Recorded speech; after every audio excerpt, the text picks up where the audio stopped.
Hello, everyone. Welcome again to another episode of the Backyard Sportscenter podcast. Today, I have along with me DLW. So, welcome. How are you doing tonight? Oh, I'm doing great. How are you?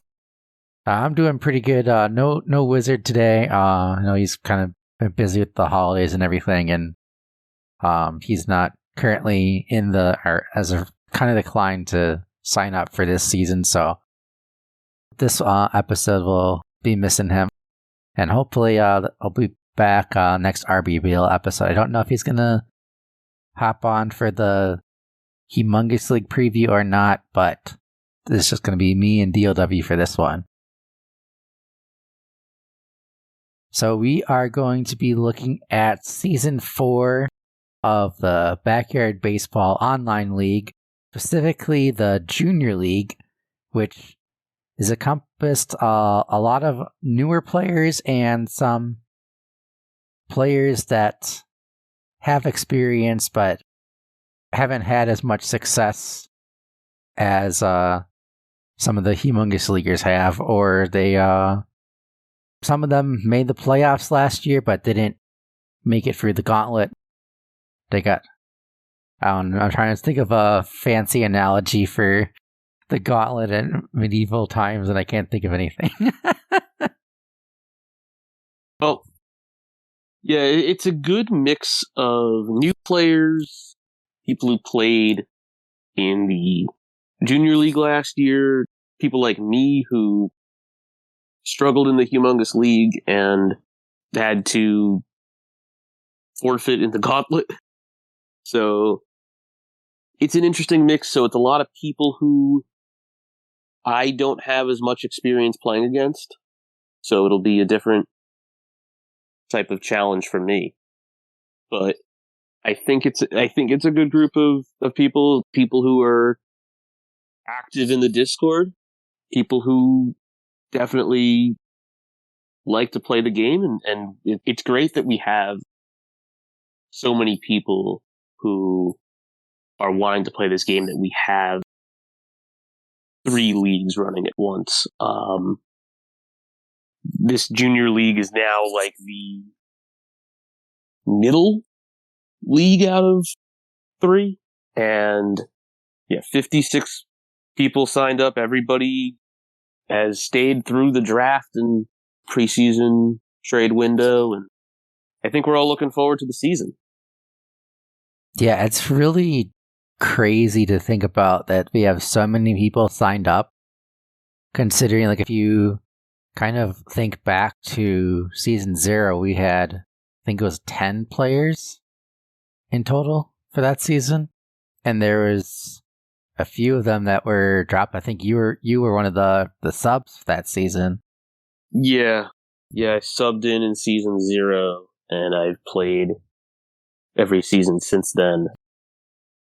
My record has not been great, so it's not a surprise to me or anyone that I dropped down to the Junior League, except that I didn't really get a chance to play for myself in the gauntlet. It was ended up being a busy time for me, and the time constraints of like 2 or 3 days to play a match just wasn't going to work out with travel I had in early October. So I find myself in the Junior League. It probably would have ended up this way anyway, but so far with the draft, I have a team I like. We'll get into that, but I'm looking forward to the season.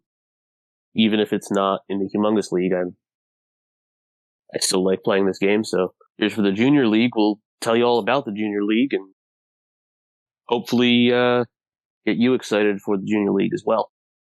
And if you are kind of confused of what we're talking about, the gauntlet, that was a in-between season kind of promotion relegation tournament that the bottom of Humongous League, the top of Junior League last season, and some vets that did not play kind of got thrown into a tournament, and the top players advanced to the Humongous League that were in that tournament.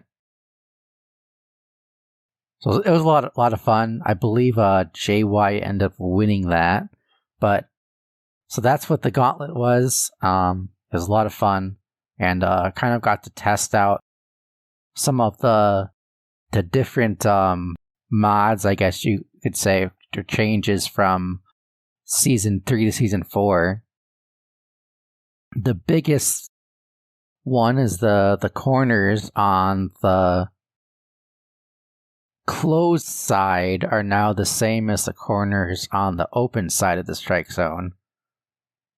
Yes. So now, inside corners are not necessarily always preferred. You can throw to the outside corners quite freely. It's just as difficult to hit when the ball's thrown in the corner of the zone on any corner. So I think it feels a little more balanced. It feels, as a pitcher, you have more options. And as a hitter, because the pitcher has more options, you can't just sit open knowing usually the ball's going to come in that part of the zone. So I think it balances out the game a little bit more in terms of pitching, and people are used to it now. So see how it goes in the season. When you were talking about the gauntlet, I really liked the format of the gauntlet, and I think people are already, we haven't started the season yet, people are wondering about the next gauntlet. So, Yeah. So I think it was a really good format. For those who don't know, it was 2 teams of equal players. So, like, if one team had Judy Abunza, the other team had George Coleman, who are clones of each other. And so one team had Ken Griffey Jr., the other team had Susan Gore. And so, depending on your one player would pick the Griffey team, the other player would pick the Gore team. And it was, everyone had to use the same basic players. So I think people really like the format, and people are, like I said, they're already talking about that. We haven't gotten through this season yet. So I think the gauntlet will return. Yeah, I think the biggest thing is we might have to have multiple gauntlets. Hey, you know what? If it's that popular, we're up to 3 BBOL leagues. I think maybe 2 gauntlets could be possible next time. Yeah, obviously we don't know exactly how it's going to be formatted, but probably the basic structure will remain intact. So if you tune into this podcast and you're wondering, when's the next gauntlet? Tune in a few months. Yeah, after this season. So wait another 4 months or so. Yeah. Coming back in like April, May, maybe we'll talk about a gauntlet. Yeah. And one other change that was made was, without getting too specific, is that line drive and contact seems to be got buffed, and you can tell that by some of the weaker players being able to hit farther than in previous seasons. Oh yeah, yesterday I was playing some scrimmages against HC3 of the Humongous League, and he hit a home run at Parks, so it's a short wall down the line, but he hit a home run definitely over 200 feet, so it would have gone over most walls, with Heather Quinn. Out of the Syndiclone. Used line drive, but it was enough to get out. So if you're wondering, should I use line drive with this player? Is this going to be enough? It could be. You might get it over the fence. And I've noticed that too, and going to be an adjustment in my strategy. Kind of on the other side, though, some of the top power hitters, they're not going to hit it as far as often, but you'll still see some power. So I think it definitely makes more people or more players usable as an offensive weapon. So that should be really good. Gonna have less holes in your lineup. I think you'll see a lot more offense, even with the outside corner being as difficult to hit as the inside corner. That's my prediction. Yeah, I think there's going to be a lot more strategy involved, both offensively and defensively and pitching, which the more strategy and more ways you can win, I think the better it is for the league as a whole. Yeah, I definitely agree with that. And one last kind of announcement or whatever before we get into the actual junior league is that you are now a league admin for the BBOL. Yes, I am. So I was approached about this before the draft, but didn't really take into effect until after the draft because, again, I was doing some traveling. I wasn't sure how available I would be, but that's done now. So helping out with the admin team. And yeah, there's a good number of us trying to make sure that these leagues are run smoothly and that we all enjoy it. So just need a couple people to enforce the rules. It's not, I don't want that to be, I hope it's not taken as a negative.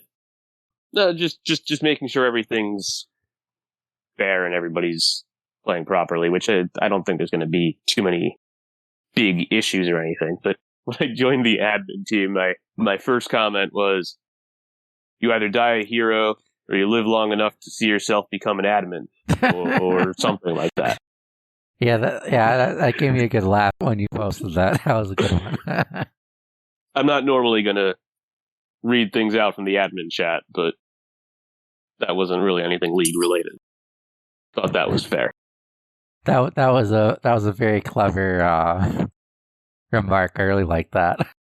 So I can say something that I've been part of since I've joined the admin team is voting on some trades. So we've had the draft, currently right at the end of the preseason trade window, and there's been a couple of trades, I believe 3 so far in the junior league, but quite a number of them in the humongous league. So there's been some voting and discussion and debate about allowing or vetoing these trades. So that's what we've been working on.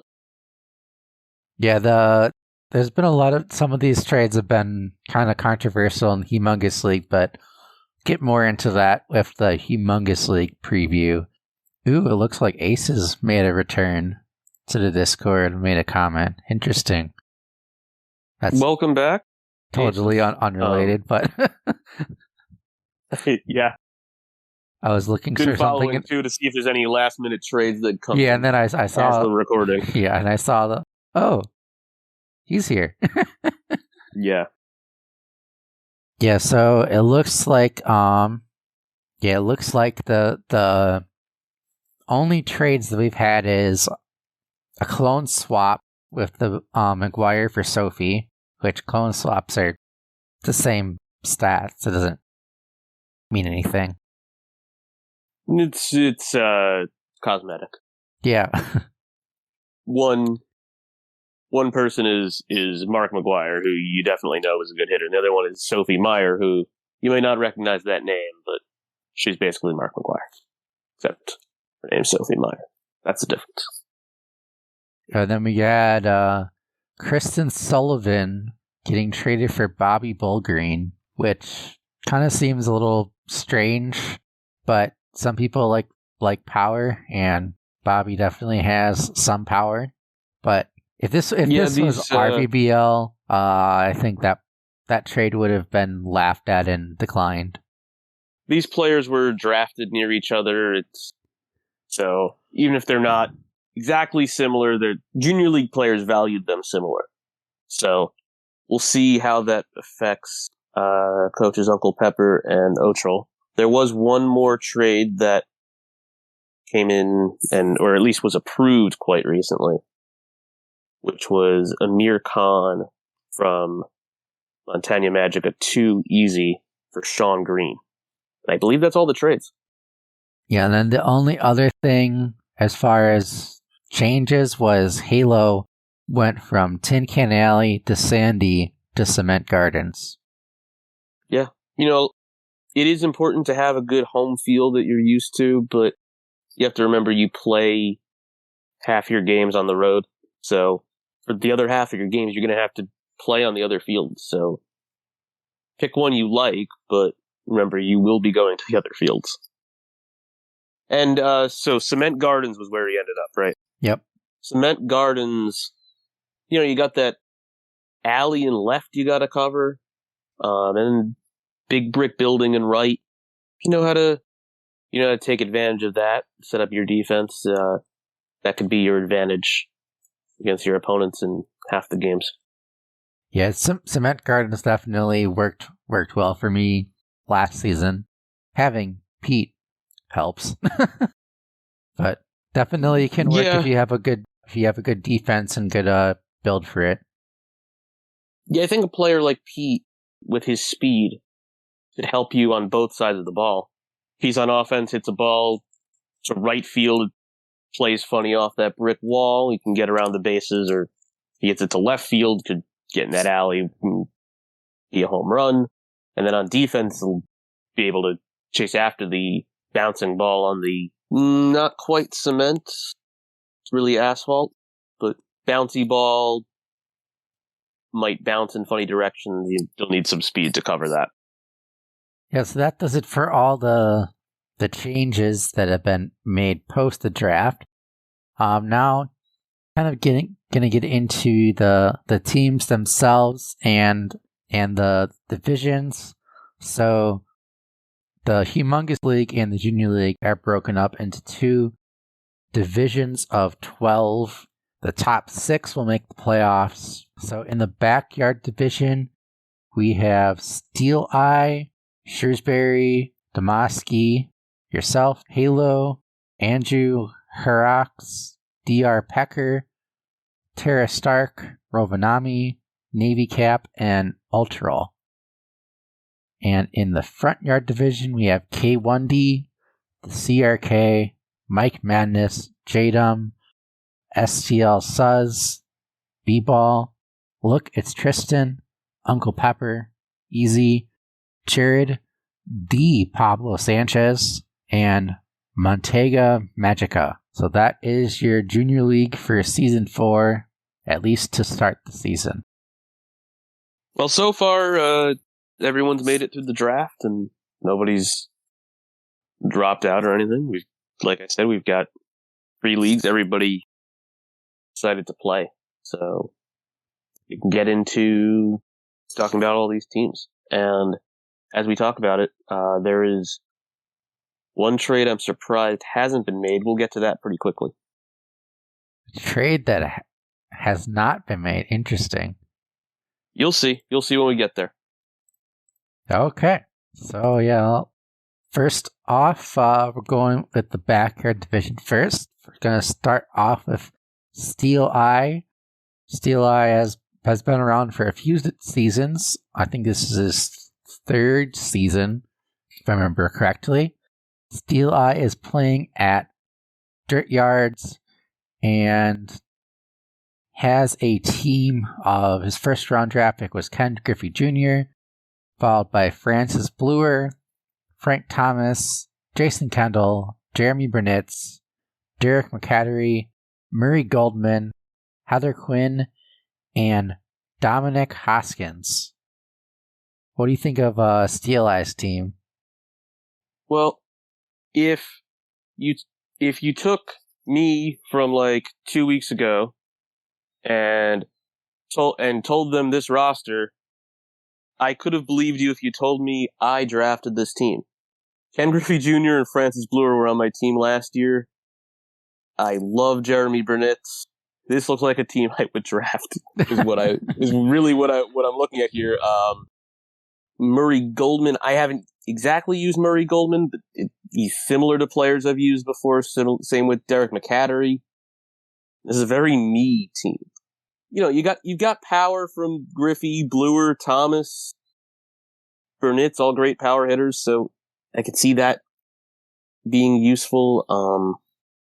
Frank Thomas will probably be the primary pitcher, although McCattery gets some action on the mound. maybe Hoskins if not for his stamina. I think this team could do pretty well. I think, again, Griffey's one of the top players. That's someone you could have anchor your batting order, and got some other good bats coming in before and after him to generate some runs. Now, playing on dirt yards, you've got that wall in right center, so that might keep some of Griffey's blasts in the park, but I think he's fast enough to get around the bases, get you at least a double there. Yeah, I think a couple things that stand out to me is that they don't have like any real good top speed. Bluers, they're fastest at 7, and then they have a couple 6s, but it's a pretty slow team other than Bluer and Griffey. Well, you've got 2 players at 4 speed. 3 players at 4 speed. Goldman, Quinn, and Frank Thomas. But I think Frank Thomas, you're mostly looking to hit it out, because you don't want to waste too much stamina on your pitcher running the bases. So I don't think Frank Thomas at 4 is affecting this team too much. Probably a better power hitter than most starting pitchers. Maybe equivalent to a couple others. And then the other thing I notice is that other than Murray, everyone kind of just has like a average arm. There's no one that's really has a really good arm other than Murray. So I think you're looking at Murray Goldman as your catcher. You're probably going to have Bluer and Burnett in 2 out of 3 positions between like third base, shortstop, left field, maybe center field. One of them, but you have Griffey, so maybe he's in center. And Kendall's arm's probably pretty good, so he'll probably fill out that third position wherever you want on your left side. I think I'd be aware of Bluer not being as aggressive, so maybe she plays left field. She may not be able to get to the ground balls in time. We'll see how Steeleeye plays it. Yeah, I think that now looking at this team, initially you would think that, obviously you would put Frank at pitcher, but I think based on the other roster, I think you start Dominic Hoskins at pitcher, have Frank at first base, then you fill out the outfield probably with Burnett's Griffey, Bluer. Because then I see what you're saying now.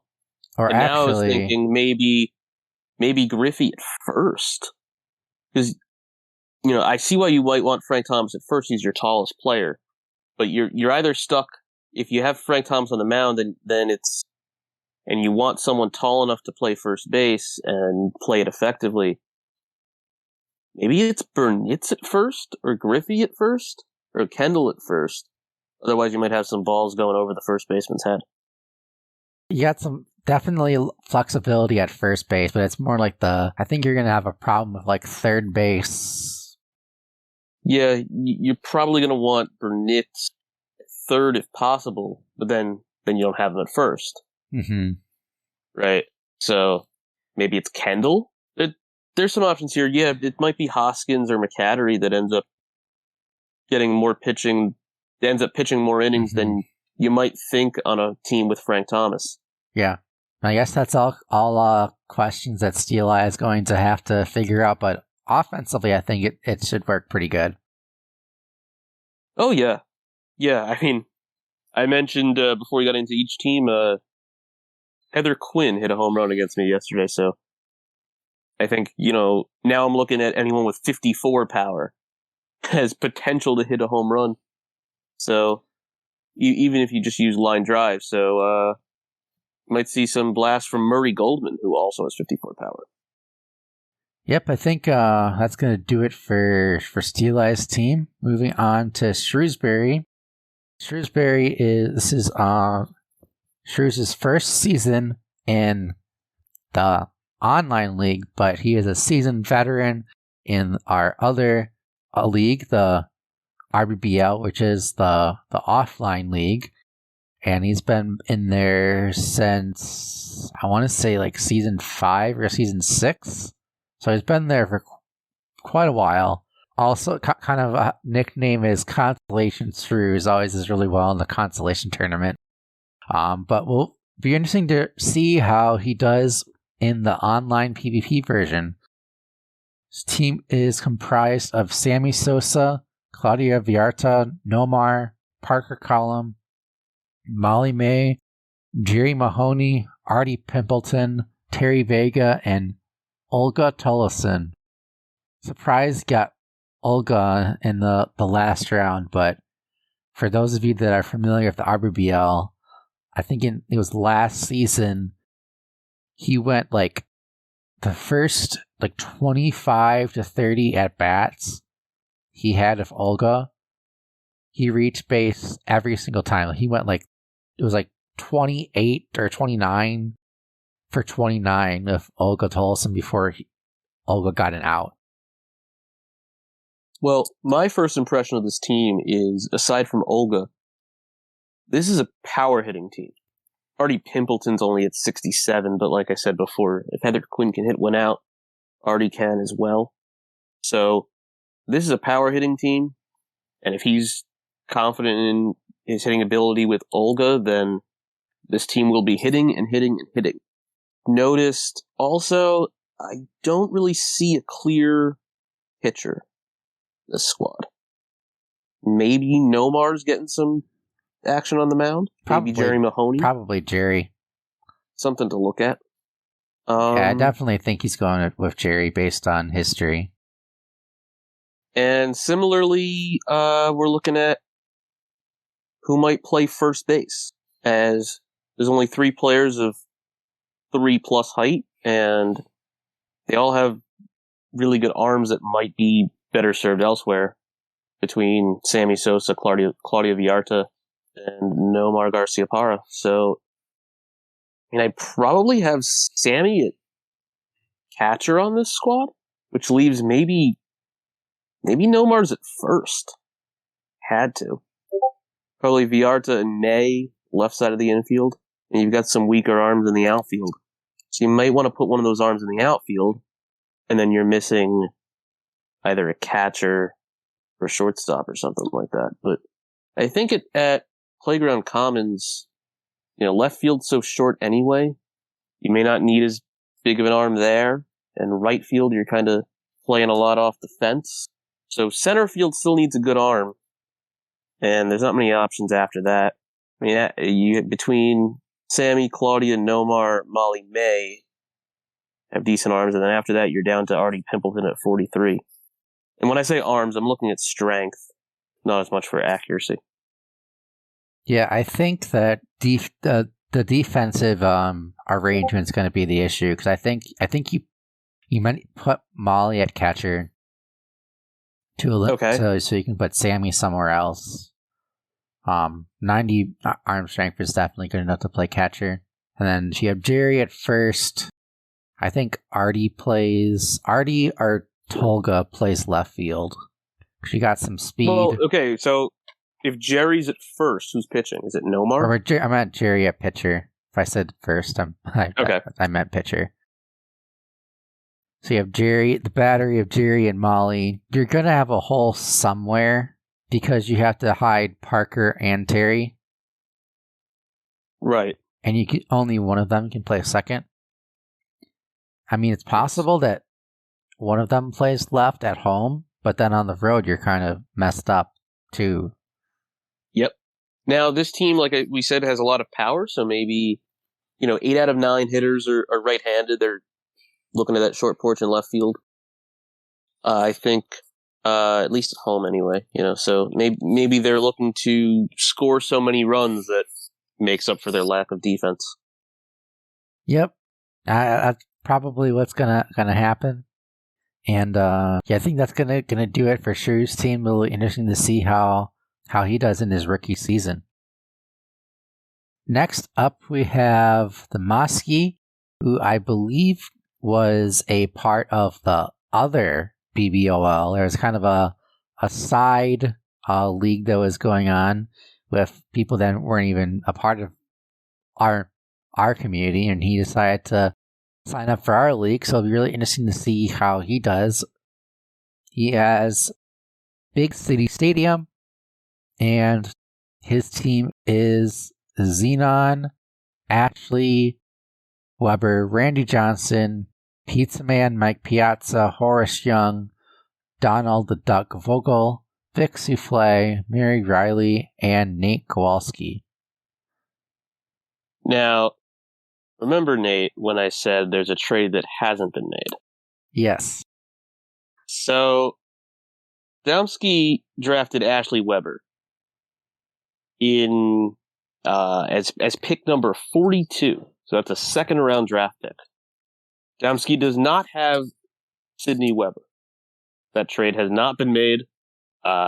Looks like we've got a team with Ashley and a team with Sydney. And Sydney was drafted pick 112. Yeah, that's round 5 by lookitstristan and the Milwaukee Brewers. As of this recording, no trade has been made. There's still a couple hours left before the trade deadline. And we're looking at Ashley and Sydney not on the same team. This team in particular, I feel like, is a little bit hindered by not having a traditional second round pick and instead having Ashley Weber without her sister. I think that's the first thing that really stands out to me. The second thing, though, is even without that, I feel like this team probably be okay. The last two teams that we were discussing where do they line up defensively. I think this team probably has it figured out. Almost definitely got Randy Johnson on the hill. You almost definitely got Mary Riley behind the plate. Maybe Donald Vogel. And Mike Piazza's a first baseman in this game, so I think those positions are clear. Whoever's not behind the plate out of Riley and Vogel probably going to play a position like shortstop or center field. You got Vic Souffle, who can play on the left side of the infield, maybe in the outfield with his 87 arm. So this team probably has it figured out defensively. Offensively, though, I feel like normally in the first and second round, you've got your top bats, and Ashley Weber, unboosted, is not a top bat. So you're looking to get offense out of Zenon, Mike Piazza, Horace Young, maybe from Mary Riley and Randy Johnson. But Vogel, Souffle, they're not going to offer you too much on offense. Kowalski and Weber could be okay. There'll be a couple hitters that you're going to be careful when you pitch to on this team. I think this team's about the pitching and defense here. Yeah, I would agree with that. I think, pitching, defense, and Xenon hitting bombs. And in the off chance that take Randy Johnson off the hill, you've got Vic Souffle and Mary Riley and even Horace Young that can throw decent slow balls and be a change of pace pitcher. So, yeah, and names aside, I think Kowalski is an underrated player with the 9th round pick. Yeah, I didn't really mention him in terms of the defense, but he can help out on defense as well. Yeah, I had him last season at third base, and that arm was really solid there. Yeah, that's 80 strength, 100 accuracy. So I don't really talk much about accuracy in terms of the arm, but 100 seems like what you want. So yeah. 100 out of 100 in a stat that I'm not really sure how much it matters, but I would think 100 out of 100 is good. And 80 arm strength is definitely good enough to get the ball from third base position to first base. Yeah, so I think this team is like you mentioned, it's going to be how many runs they put up, but they're probably going to be looking to hold opponents to 3 runs or less. And something to note, looking at this team, these are all right-handed hitters. Interesting. I did not notice that. But they're playing at a symmetrical park in Big City Stadium. But again, that's only half their games. something to pay attention to moving forward in the season. So next up, we got your team. So why don't you take it away? Yeah, I can go a little bit into draft strategy. I don't want to give up too much, but I was late in the draft slot draft, which if you don't know what I'm talking about is there is a selection process for which picks you will take in the draft. And there's a draft order and draft slots that are to try to balance out the draft and make sure to make the teams even and to make it fair. I had picked 20 in the first round. Most of the people who I would have liked as a first round pick would have already been taken by then. But I had Derek Jeter available, and I feel comfortable playing with Jeter in this game, so I went Jeter 1. And it wasn't too far after that. I had picked the first pick of the second round, pick number 25. And Marilyn McDonald, Jeter's clone, was available. So I could have had 2 Jeters. But I instead went with Emily Lubel, who's a Larry Walker clone. And my reason for that is, and this is a personal preference, I'd rather have 9 different players than have like multiples of the same player. I want people with different skill sets. And that's personal choice. You know, a lot of people like playing with the Webbers or maybe trying to kick clones. But I'm confident in Emily Lubel. I had Jeter and Lubel both in season 2, so I'm familiar with how they play. My third pick was Barbara Jones, who is a Cal Ripken Jr. clone, but does not have the stamina boost. I still feel like Jones is rated too far below Ripken. And so it might look like a reach to pick Barbara Jones where I picked her, but in my personal rankings, which is a little bit different from the big board that Visery supplies, I like Barbara Jones in this spot.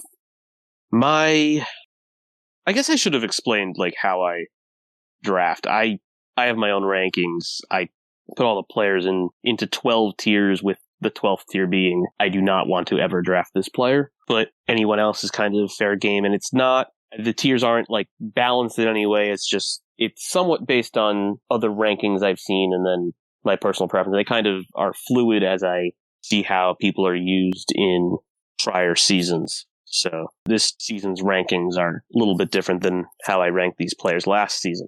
As we got to my fourth pick, I had to make a decision of, do I take Amanda Hellerman here as she was still on the board and had previously been ranked much higher? I believe last season, Randy Johnson and Amanda Hellerman were both taken, like first. Hellerman was now underrated. Now, I'm not sure if she should have been a first or second round pick, but I felt like where I was picking in round 4 might be good to secure a starting pitcher and not have to scramble for one later. I seem to struggle in past seasons with pitching, using the likes of Luann Louis, Ramona Bennett, Earl Abbott, Ryan Vanderhook. I wanted someone to feel a little more safe with, and so I went with Hellerman. Second season in a row, though, pick after my 4th round pick was Sean Green. I think that's a sign. I probably should have taken Sean Green both times, but we'll see how the season goes. Okay, pick number 5. For the 3rd season in a row, I picked Jillian Payne. She's the Jeremy Burnett's clone. I mentioned earlier, I like Burnett's. I like Jillian Payne, his clone, as well. Then I went with Lena Eng, who I don't have much experience with, but can definitely hit for power and has a 100 arm. In scrimmages already, I've hit a home run with her, so I feel confident in her bat. And just for me personally, I don't have her that far behind Payne and Burnett, so this was an easier pick for me.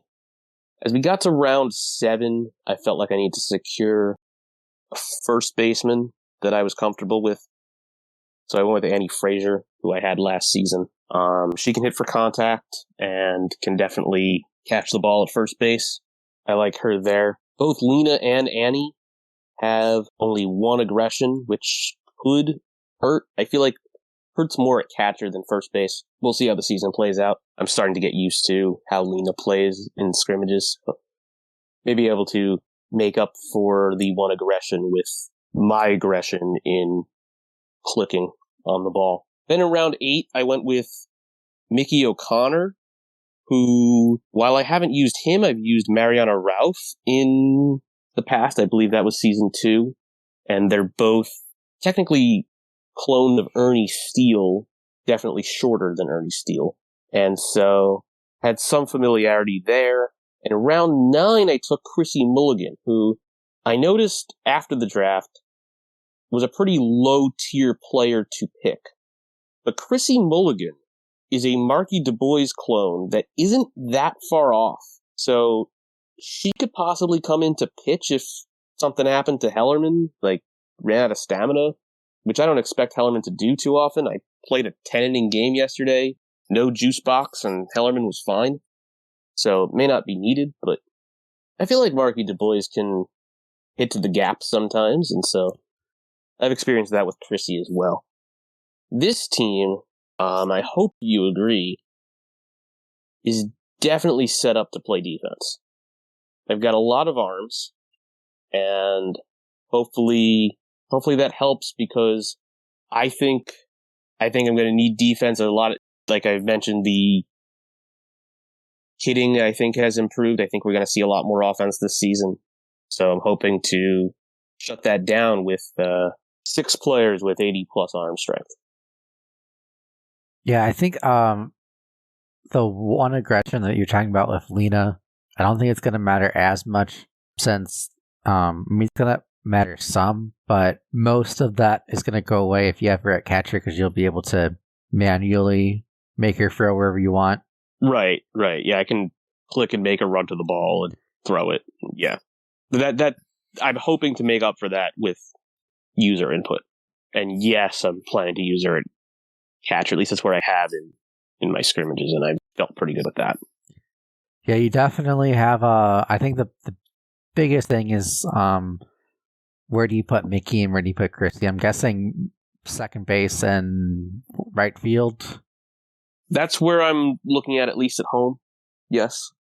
Right now I've got Mickey at second base, Christy in right field. And I've actually been impressed with Mickey at second so far.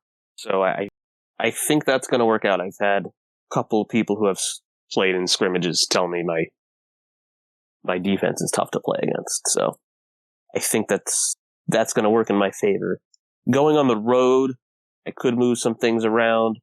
You know, Steel Stadium's got a short center field. Maybe you put someone with a shorter, with lesser arm strength in center at that field. A couple of the fields have big walls in right field, so maybe you don't need as much arm strength. There's a lot of bouncing off the wall there.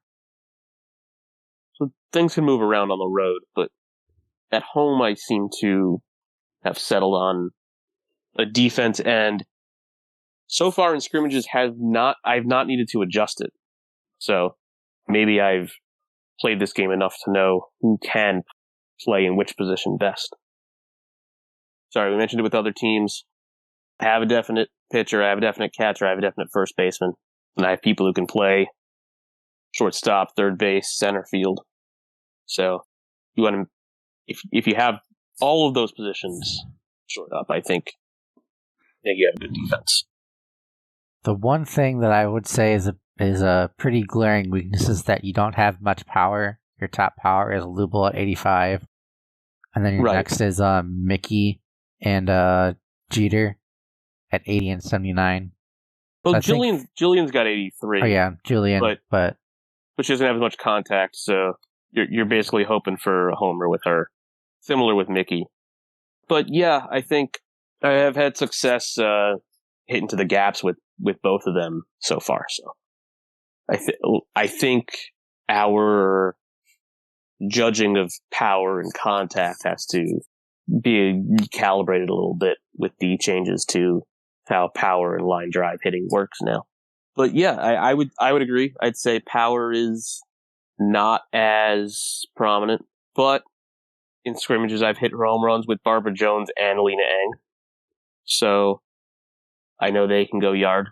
And I'm not really expecting it out of Amanda, Annie, or Chrissy, but I think they can contribute as hitters as well. Anything else? I know what I think of my team. I think you've kind of pointed out some things as well. But anything else you have before I have one more comment?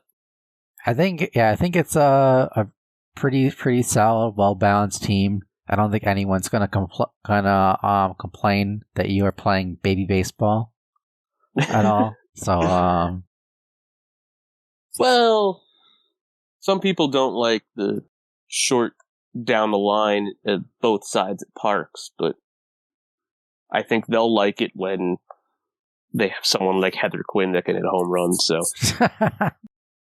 I'll come back to that a couple times. And for the third season in a row, I have 4 blonde girls. Interesting. Don't know how, it just ends up that way every season. It is not intentional. Well, it's intentional for Lil Waz, I think. I think he's been trying to get all the blonde generics. But that's beside the point. I mean, that could be, it's like, it's like the chameleon play in backyard football. Mm-hmm. Confuse the other team. Yeah, that's for sure. You could mess around with Barbara and Jillian. For sure. You could. I can see that, but I don't know how much that's going to help you, really. I mean, I think it's more memeing than anything else. Yeah. I mean, when I'm drafting, like, I'm looking at the numbers, like the attributes. I'm not really looking at what their faces are going to look like. And I remember season 2 when I did that, and I played my first game, and I'm looking at the icons on the screen, and I'm like, I have 4 people that look exactly the same. That was not my intention. Yeah, this season, with 3 blonde generics and Annie Fraser, I've done it again. 4 blonde girls. Keeping the tradition alive. Yeah. A lot of options for Jeter, I guess. Yeah, for sure. Is there anything else that you want to say about your team? I just hope this works the way I planned it out to be. I think taking HC3 to 10 innings yesterday was definitely helpful. Held each other scoreless through 8, and then both scored 2 in the 9th, and then ended up giving up 2 runs in the 10th. But having Hellerman be able to go all 10 innings on the mound and starting to learn about my team, I think I'm getting to a spot where I feel comfortable with this team. It's what I had planned in the draft, somewhat. You mentioned I'm lacking a little in power, but I think at home, I don't think it'll matter much. Maybe on the road, I'll need to put together a couple of doubles in a row. We'll see how it goes. I feel confident now, but ask me how I feel after game like 6 or 7. Yep. But that's enough about my team. We can move on to another team. Yeah, so next up we have Halo. He subbed last season. This is his first season drafting his own team. Going at Cement Gardens as of right now. Has Keisha Phillips, Jane Davis, Veronica Lee, Stuart Sullivan, Tanya Uchida, Liz Kinghorn, Melissa Waters, Nan Porter, and Ryan Vanderhook. Okay, so definite power off the bat. Top 3 picks for power hitters. You've got Nan Porter's probably a good option to pitch. Could go with Vanderhook, could go with Waters. Although, yeah, maybe Waters ends up at first base. I think, Stuart Sullivan's got speed. That's something to look at. We didn't really mention it with my team. I don't want to go too far back, but I don't have a player with 9 speed, so Stuart Sullivan's someone to watch out for on the base paths. And then you've got 4 other players with 7 speed. Phillips, Davis, Lee, Kinghorn. This team has some speed. This team has some power. This team has a couple of arms. I think this team can do okay. Some power, we mentioned, but then I feel like on the other end, between Sullivan, Porter, Vanderhook, you've got definitely below average power. So maybe tough to balance that out. So it'll be interesting to see how this team's batting order is set up. Sullivan, you'd think, is a traditional leadoff type in terms of the speed. Doesn't really have the bat to back it up. You're hoping for something between Phillips, Davis, Lee, and then maybe Uchida and Waters after that. Waters has slightly better batting stats than Lee, but definitely slower. Tough to move around the bases after you make contact. That's my look at it generally. Seems like Porter or Vanderhook at catcher, the other one would probably be pitching, and Waters at first. Unless you put Keisha at first. I think you'd want to use Keisha's arm strength somewhere else. Because after Porter, Vanderhook, and Keisha, there's a big drop-off in the arm strength. Yeah, I think this team fits really well at Cement Gardens. I think they finally picked the right field. I think their top 7 picks are going to carry the offense. They have the speed to do grounders and use the bounces with Cement. They have enough power, but you don't really need that much power at Cement. And they have a good, their last 3 picks solidified the pitcher, catcher, first base. So I think this team is going to do pretty well. And I think I think Tanya's going to do better than people think with the 100 contact. Yes, I think that's going to be more valuable this season. And 68 power is not bad. It's not bad the old way, and I think it'll be pretty good the new way of hitting. And you make a good point about Cement Gardens and being able to bounce the ball around the field to your advantage. So that may make up for the lack of power in what I would assume would be the bottom half of the order. Yes, I think this team is going to have, if their lineup is constructed kind of similar to some combination of the top 7 and then the bottom 2, I think this team is going to have some innings where they put up 3-4 runs and then other innings where they go 3 and out. Yeah, I think that's fair. It maybe depends on how you want to mix up your batting order. Maybe you don't want to put your weaker hitters next to each other for that reason. But other than that, I think this team is going to do pretty well, and I think Halo did pretty well last season, so I'm really interested to see how he does this season for his own team. I think, it's fun to come in and play and be a substitute, and we encourage that one when that's necessary, but I think a lot of people would agree with me when I say that it's even more fun to play with a team that you draft.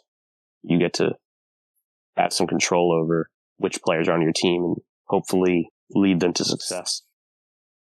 Yep, for sure.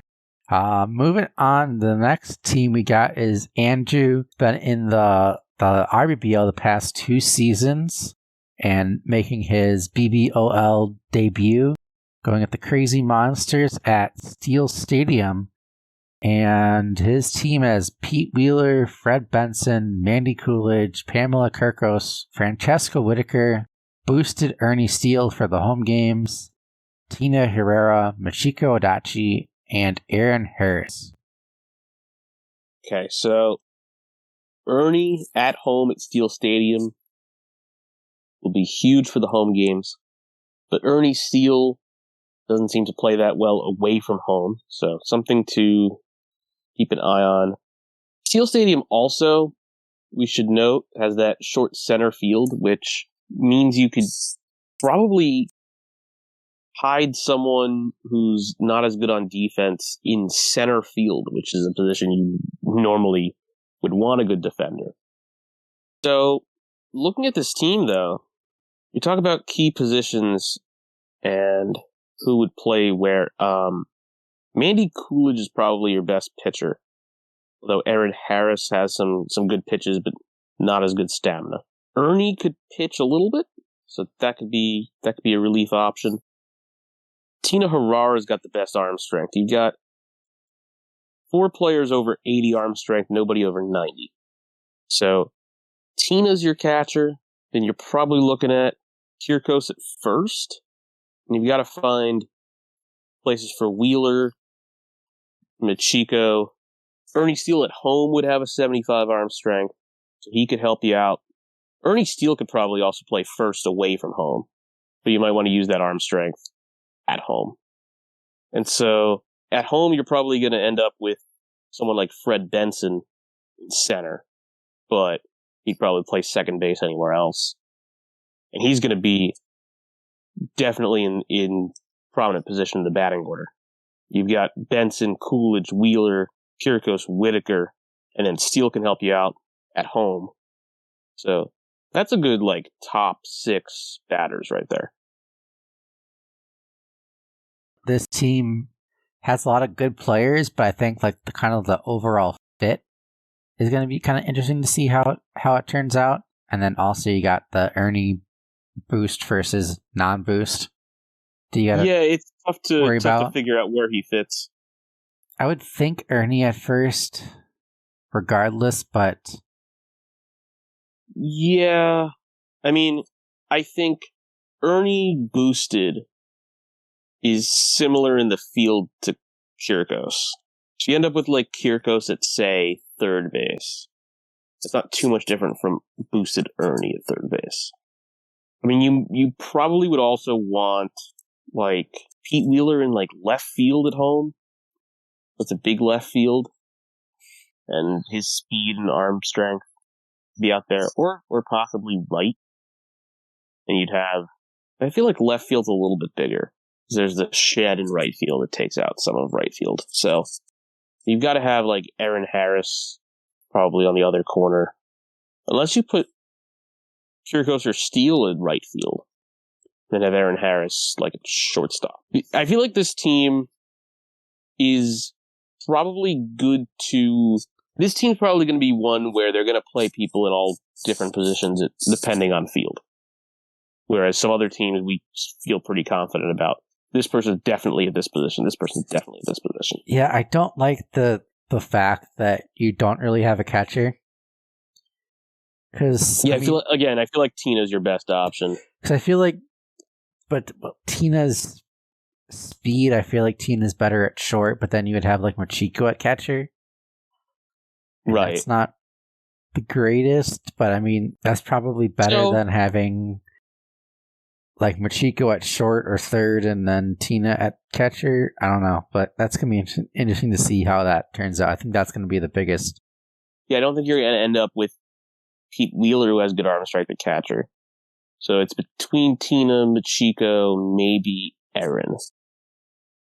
Yeah, and that's not, no pun intended for Steele's at Steele against Ernie Steele. So just thought of that. Steele Stadium, Steal. Yeah. All right. I'll keep that in mind. That's in my division. Yeah, and definitely Fred and Mandy can hit some home runs, and I think offensively it's pretty well balanced.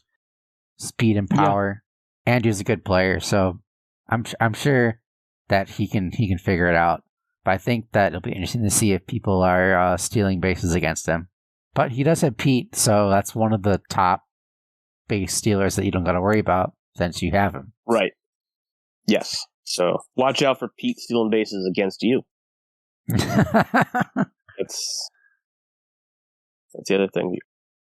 Yeah, interesting squad here. We'll see how it goes.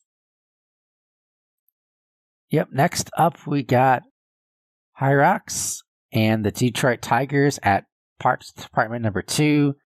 We got Lindsey Felgate, Barry Larkin, Mr. Clanky, Wally Evans, Nicky Winston, Joel Minotti, Jason Giambi, Felix Grant, and Chris Milton. It's always interesting to see how the Clanky teams line up because Clanky cannot pitch. Right. So I would feel like Clanky with that 100 arm should be the catcher, but similar to my team with Lena Ang, Clanky only has 1 aggression. So you're going to have to be Clanky's aggression as the user. Chris Milton's probably your pitcher. We've seen whoever clones succeed as pitchers in this league. So with Clanky being banned from pitching, probably going to be Chris Milton, although Giambi can fill in and maybe Felgate. I feel like then if Giambi's not pitching, he's your first baseman. And then that frees you up to use Larkin somewhere else. His arm, I mean, real life Barry Larkin was a shortstop, so that's probably a good position for him. Although maybe he's an outfielder for you, depending on how you want to play Winston and Felix Grant and Lindsey Felgate. I would think I'd want Larkin or Winston at short, the other one at third or center field.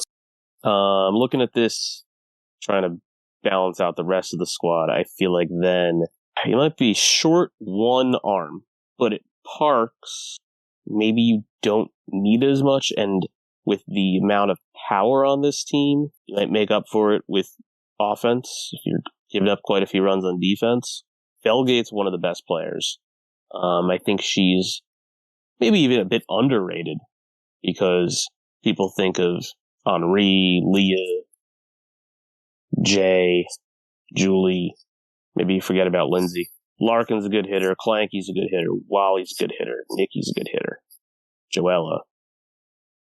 Giambi, some people struggle with, but I feel like he can still hit some out of the park, so be useful. Felix Grant has 100 contact, 54 power. That 54 power is going to be much better than we're used to from past seasons. So then you've only got Chris Milton, who would be like an okay hitter, but he's your pitcher, so he has that value. So I think basically I'm looking at this and I think they might be like one arm short, but may be able to make up for it on offense. I think this team, especially since they're at Parks, I think they're going to do fine, especially offensively. I think Milton pitches. Yeah, I think you're right. Clanky plays catcher. Clanky's going to be doing a lot of this. So, watch out for that. Oh, man. Had to throw on the soundboard when I can. Speaking of things you'll hear, because of the potential defensive struggles, you might hear Sunny Day say between innings that the Tigers' trail. you might be able to make up for it in the end. You're hitting. I feel like this is a team that you'll end up with some higher scoring games. I think you might hopefully hear some, though in their favor. Adios, baseball. Yes. Yes, you'll hear that as again high scoring games and hopefully in their favor. Yeah, I agree with that. Do you have anything else you want to say about this team? In general, I'm impressed with the power, especially, getting to it in the middle rounds. Wally, Nikki, Joella, and Jason Giambi all over 80 power. So I'm impressed with that. It'll be interesting to see how they line up defensively. It's probably Nikki and Barry between like shortstop and center field, unless you want to put one of them at third base, and then Felix Grant in the other spot, and like Lindsay and Wally in the corners of the outfield. Something like that. It'll be interesting to see how it works. Yep, and we definitely will see how it goes. Next up, we got Drpecker, not to be confused with Chico Papa's favorite drink, Dr. Pepper. Or Front Yard League coach, Uncle Pepper. No, that could get confusing. Yep. Little Fishes are also at Parks, and they have the dangerous Jay Green, Courtney Valentino, Kay O'Toole, Maya Woodruff, Robbie Bacco, Holly Franken, Lynn, Ramona Bennett, George Coleman, and Angelique Harding. So, all three teams with Parks in this division. This is the backyard division. So, lots of Parks Department number 2 going on here. George Coleman has a 91 slow ball. You might see him on the mound on this team. Angelique Harding, though, has 3 good pitches, so maybe she's going to be on the mound. And then also Jay Green can pitch. So lots of pitching options, lots of power at the top. Then George Coleman and Angelique Harding are definitely not power hitters, so that kind of evens it out, makes the average much lower than the median. We're looking at K.O. Toole or Maya Woodruff at catcher. The other one can definitely play a key position in the field. Ramona can pitch. I didn't mention Ramona as a possible pitcher. I've used her at pitcher before. Yeah, they have a lot of pitching options. Like even Holly Franklin, the Lisa clone, can pitch. Oh yes, Holly's got some hooks. Yeah, Holly can pitch. So no shortage of pitching options. Might make it tough if you want to switch around like that and make it tough for the other teams. So, they start getting used to Holly Franklin, you put in Ramona, they get used to Ramona, you put in Coleman, and just move things around. Yeah, I think then, between Jay Green, Valentino, Robbie, Holly, Angelique, they're all in the 70 to 80 arm range. So they can fill out the other positions. Ramona or Coleman, when not pitching, can play like second base or so. Maybe right field. Maybe. Although, only one player, I think, of 3 height. So, K.O. Toole with your 95 arm strength might be stuck at first base. Or you're using someone else at first base and you're risking a lot of overthrows. So, Maya's probably behind the plate, and then K's at first. I think with this team, you take a risk with the 2 height at first base. And who would you recommend? Possibly Angelique. Okay. Maybe Ramona. Yeah. But then maybe you make up for it with the hitting, you let a couple runners that could have been out go to second, and then you strike out the rest of them and get up to bat, and you've got Jay Green and Courtney Valentino and K.O. Toole and Maya Woodruff, and knocks them out of the park. Robbie Bacco's got power. Ramona Bennett has mid-level power, but then high contact, so that could turn into some power down the lines at parks. Holly Franklin probably hit to the gaps. Top 7 hitters on this team are very good. But the bottom 2, like we mentioned with some previous teams, maybe you don't want to put those 2 hitters next to each other in the order. Or maybe you do and you want to take advantage of your top 7. I think that this team might not be this way at the end of the season, because I think that with how much pitching is on this team, I think some people mid-season are going to panic and want to trade for some of the pitching that this team has. That's a good point. That's a good point. I don't know. I mean, obviously it's up to Drpecker if he wants to accept any, but I definitely think that that Drpecker is going to be getting a lot of trade offers mid-season. So if you're looking for a pitcher, I feel like you're a pitcher short. You hit up Drpecker, but maybe Drpecker wants to keep this team. We'll see how it goes when you hit the mid-season trading window. Yep. Next and up. Oh, sorry. Go ahead. Sorry. One last thing. Red on blue just hurts my eyes. It's just this shade of normal blue, red text on top of it. For some reason I don't like it. Well, since it's hurting your eyes, let's move on to the next team so you don't got to look at it anymore. All right. So, who do we have next? The TaraStark. Believe that also subbed in last season. So this is first time drafting our own team. So this team is our first team that we've had at Super Colossal Dome. We've got Jessica Wassersauce, Cal Ripcombe Jr. with the stamina boost, Christina Beatty, Mo Vaughn, Joan May, Jordan Thorner, Fernando Diaz, Vincent Sweet, and Ruth Prout. Yes. So finally, Tara gets to draft her own team. Hopefully she's happy with what she ended up with. I know she's fond of Vincent Sweet, so to see them reunite on this squad. I feel like that this team either, like, everyone's good at something on this team. Like, everyone has, like, a role. I feel like it's pretty well-rounded, because either you got speed, either you have an arm, or you have power, or some combination of those. Right. Yeah, I think probably looking at Christina Beatty to be the primary pitcher, and the stamina boost helping her stay out there for the whole game. Not that she needs it much, but we normally see Frank Thomas or the clone Christina Beatty be able to pitch a complete game.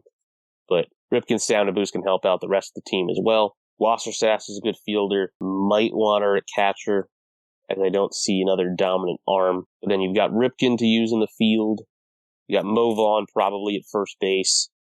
You got, unless you end up with Beatty at first base and someone else pitching, possibly Joan May, possibly Thorner, or Diaz, or Sweet.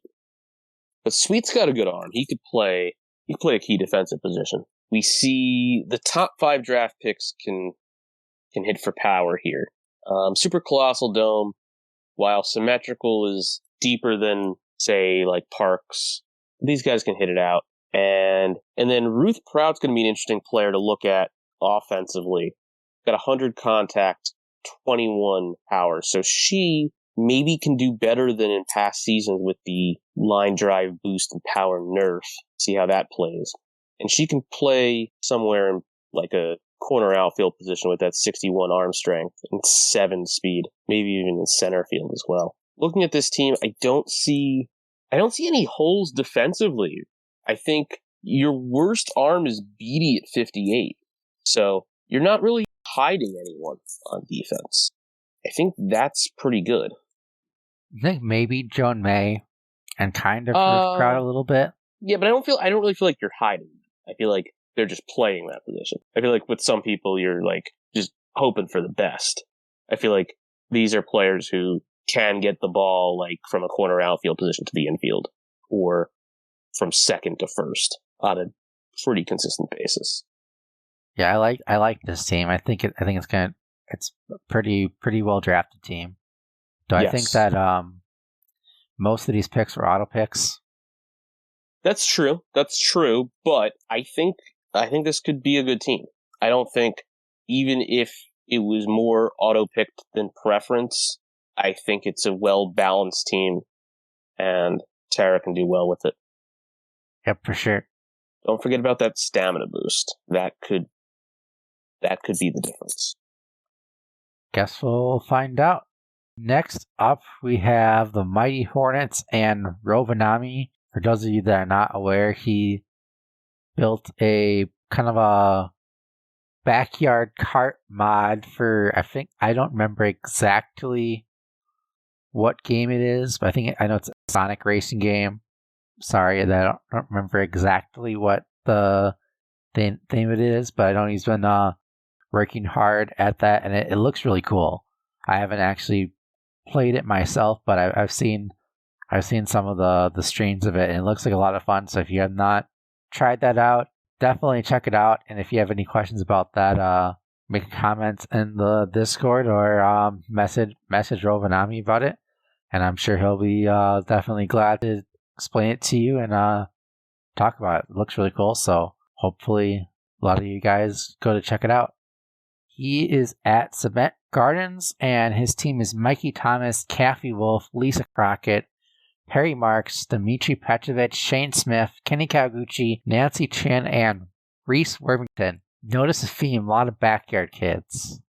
A lot of backyard kids. 5 out of 9. No pros. I don't think that I guess it's not a preference to me, but some people might want to play with the players they like to play with as kids. Kenny's got to be your pitcher, right? I mean, it's either him or Perry Marks, and I feel like Perry's more likely to be used somewhere else in the field. But you could probably see both of them pitching. Crockett can also pitch.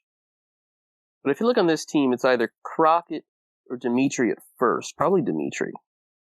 You're going to end up with Crockett playing right field or left field. Maybe even center.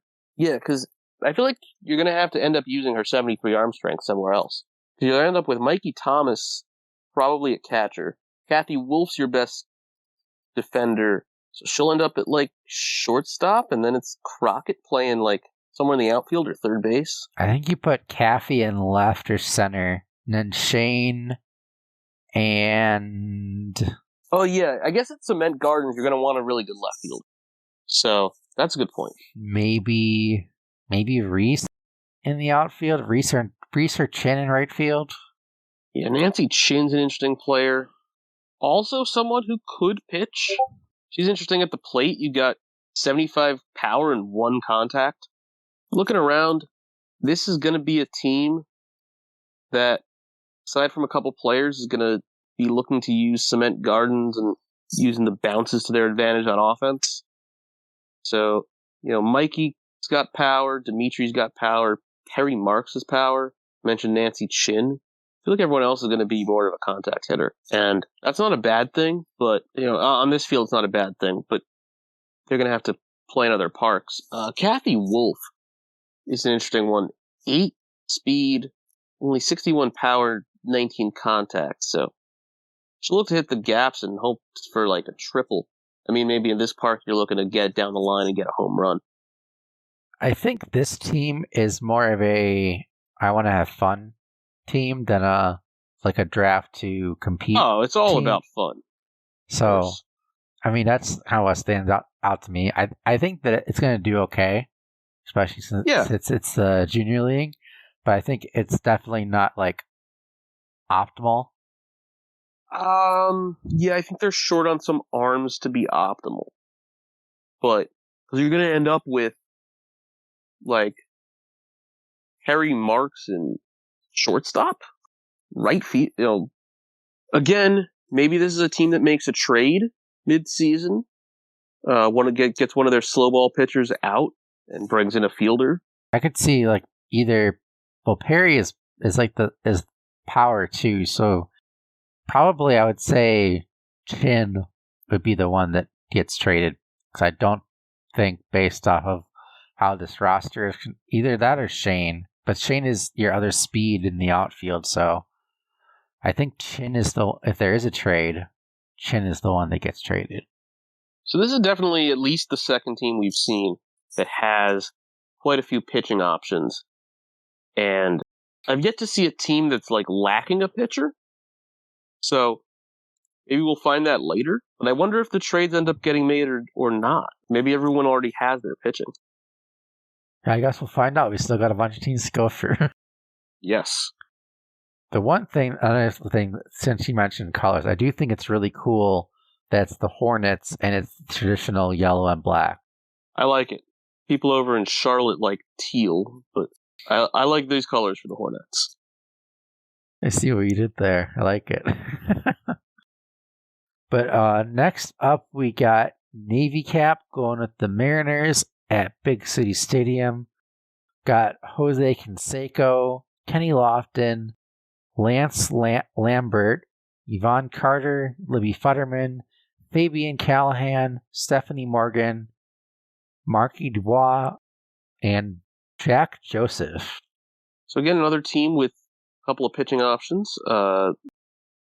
You've got Lambert, who's got 100 slow ball. You've got Yvonne Carter with 100 left hook. You've got Marky Dubois. No Billie Jean on this team, but they are in a division with the Red Sox, so it'll be a game where Marky's a little extra excited to play. He'll be boosted. You got a lot of power, man. Your top 6 draft picks will all be good power hitters here, but no real traditional catcher. So another team that could be stolen against, but they've got Kenny Lofton on their side. So I think we're looking at Seiko at catcher.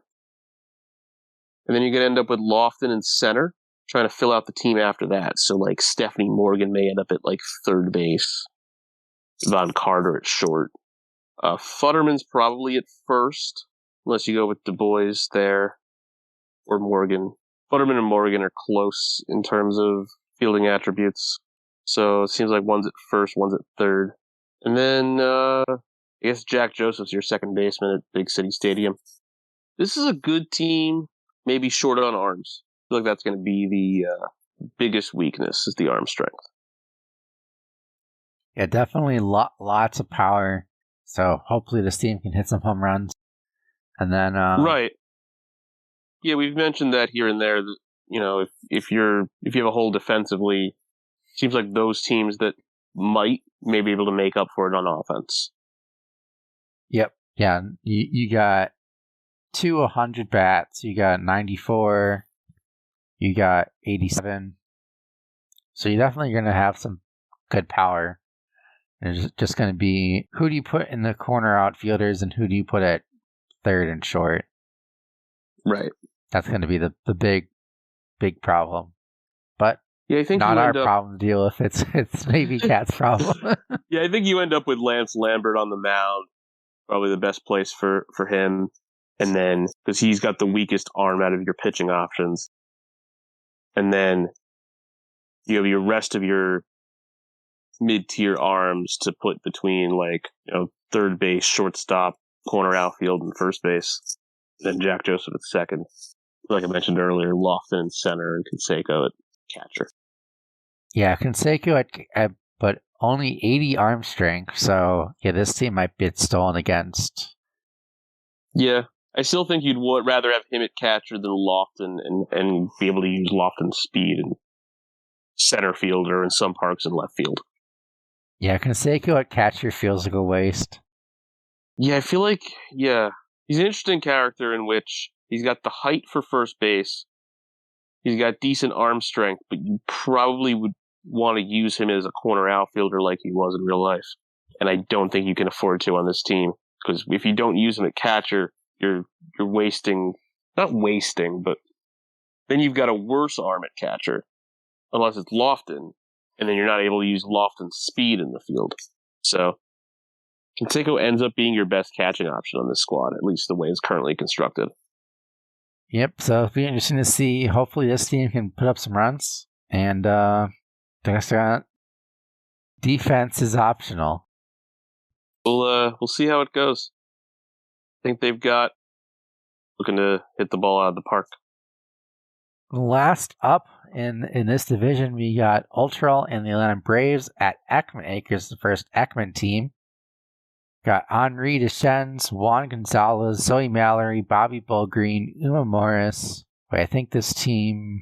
Is this team that had the trade? It's one of the trades that already went through. So this went through. They have Bullgreen. They originally drafted Sullivan. Okay, yeah. Uma Morris, Billie Jean Blackwood, Kimmy Ekman, Dominique Lowe, and Rosanna Phelps. So it's Kimmy Ekman at home. So she'll be boosted at home, similar to how Ernie Steele is boosted at home. Her home boost doesn't affect her power, it makes her a better contact hitter. But I think it really makes her an effective power hitter, except Ekman Acres is one of the deeper parks. So help her out. She's decent in the field, but looking at the rest of the squad, we're looking at that, someone with probably the best arm to play catcher. And that looks to be Juan Gonzalez, who, again, maybe isn't a traditional catcher similar to Canseco, but he's a much better arm strength at 95 than Canseco's 80. So I think that's going to be good enough at catcher.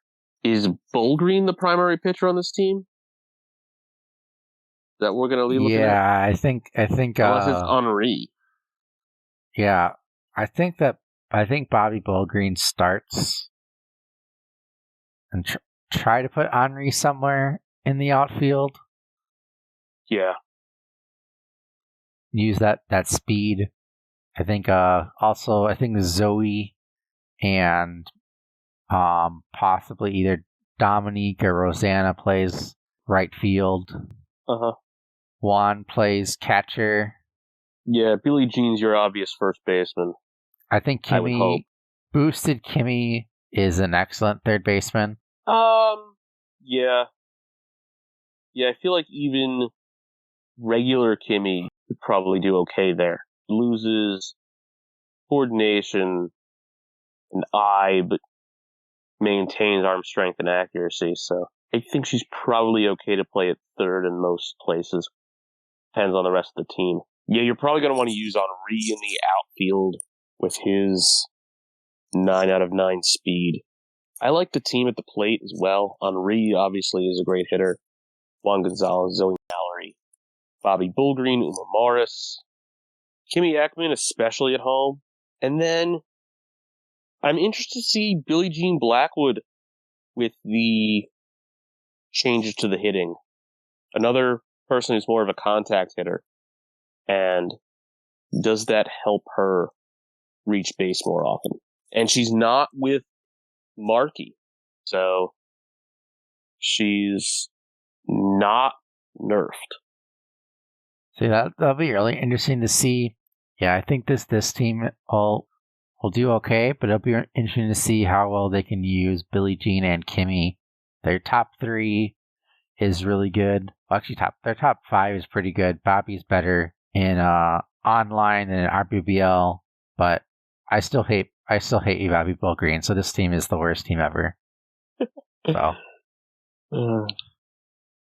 that's all I have to say about this team. At Ekman, deep fences. So see how it goes. I guess aim for the kiddie pool. That means you get an automatic win if you hit it in there, right?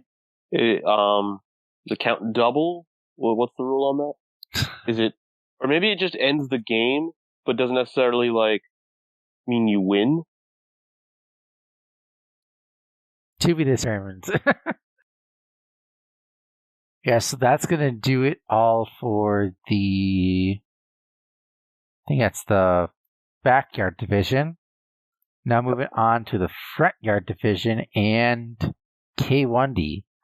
Going at Dirt Yards, got Cena Frome, Mark McGuire, Brenda Markhart, Samuel Middleton, Asher Travolta, Trent Sizemore, Omar Stefano, Rose Flugel, and Butch Sherrod.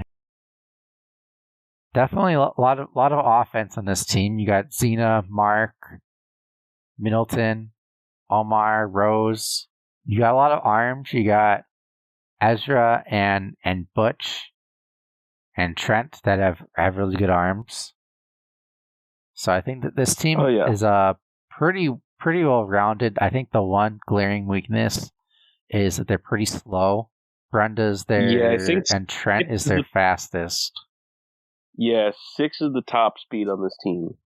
So not looking to dominate the base pads, but you're hoping with people like Mark McGuire, who's only a 4 speed, they hit it out of the park. Same with Rose Flugel, who's a 3 speed.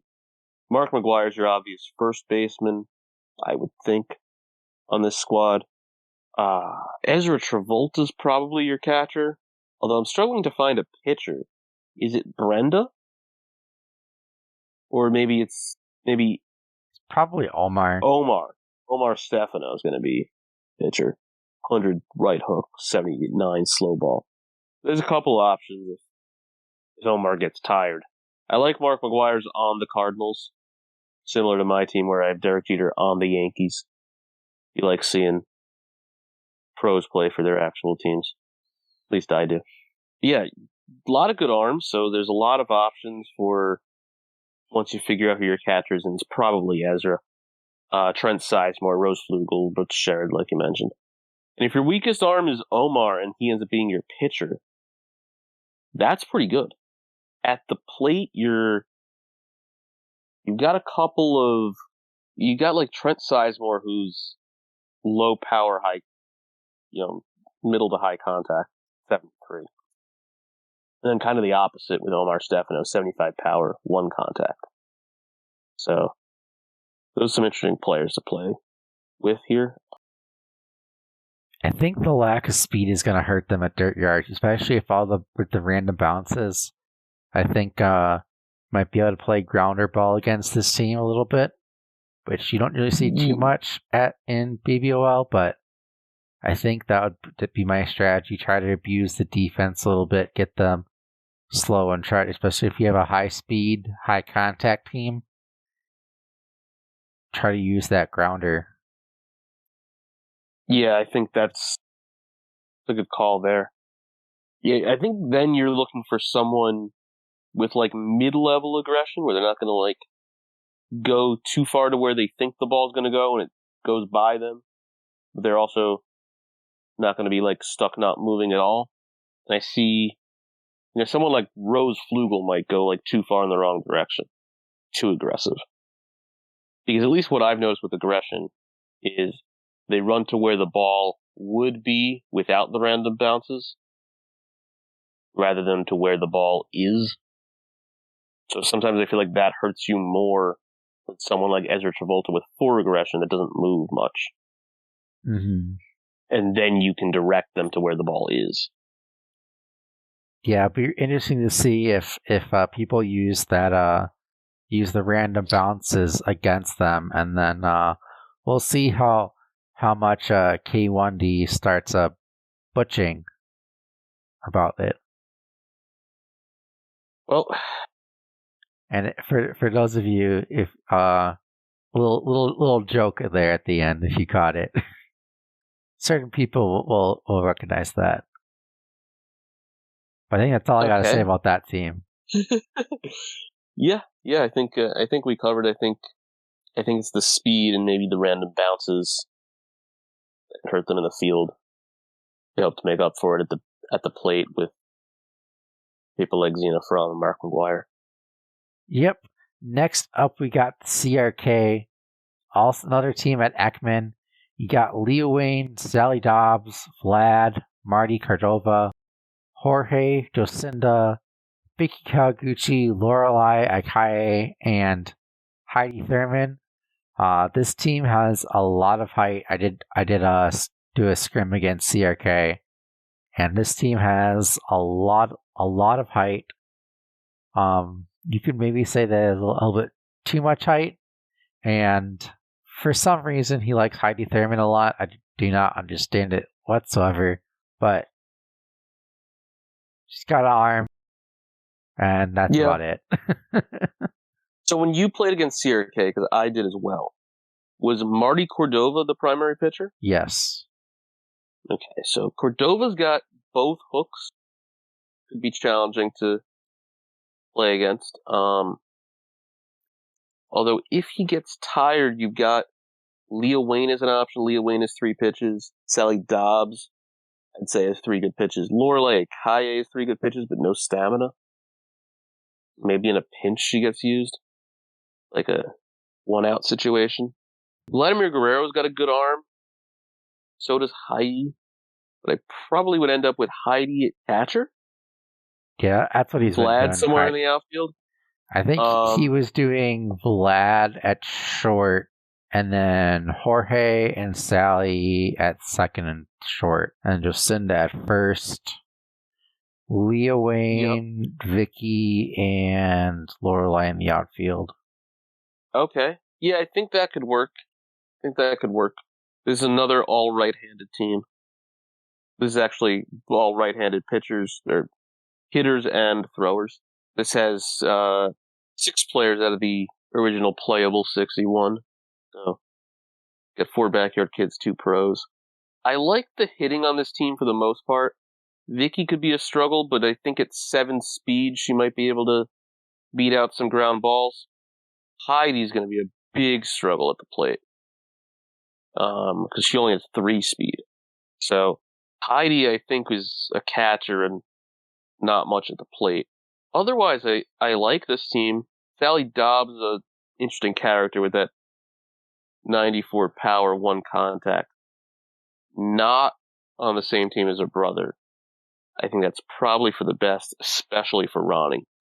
Yeah, I like it.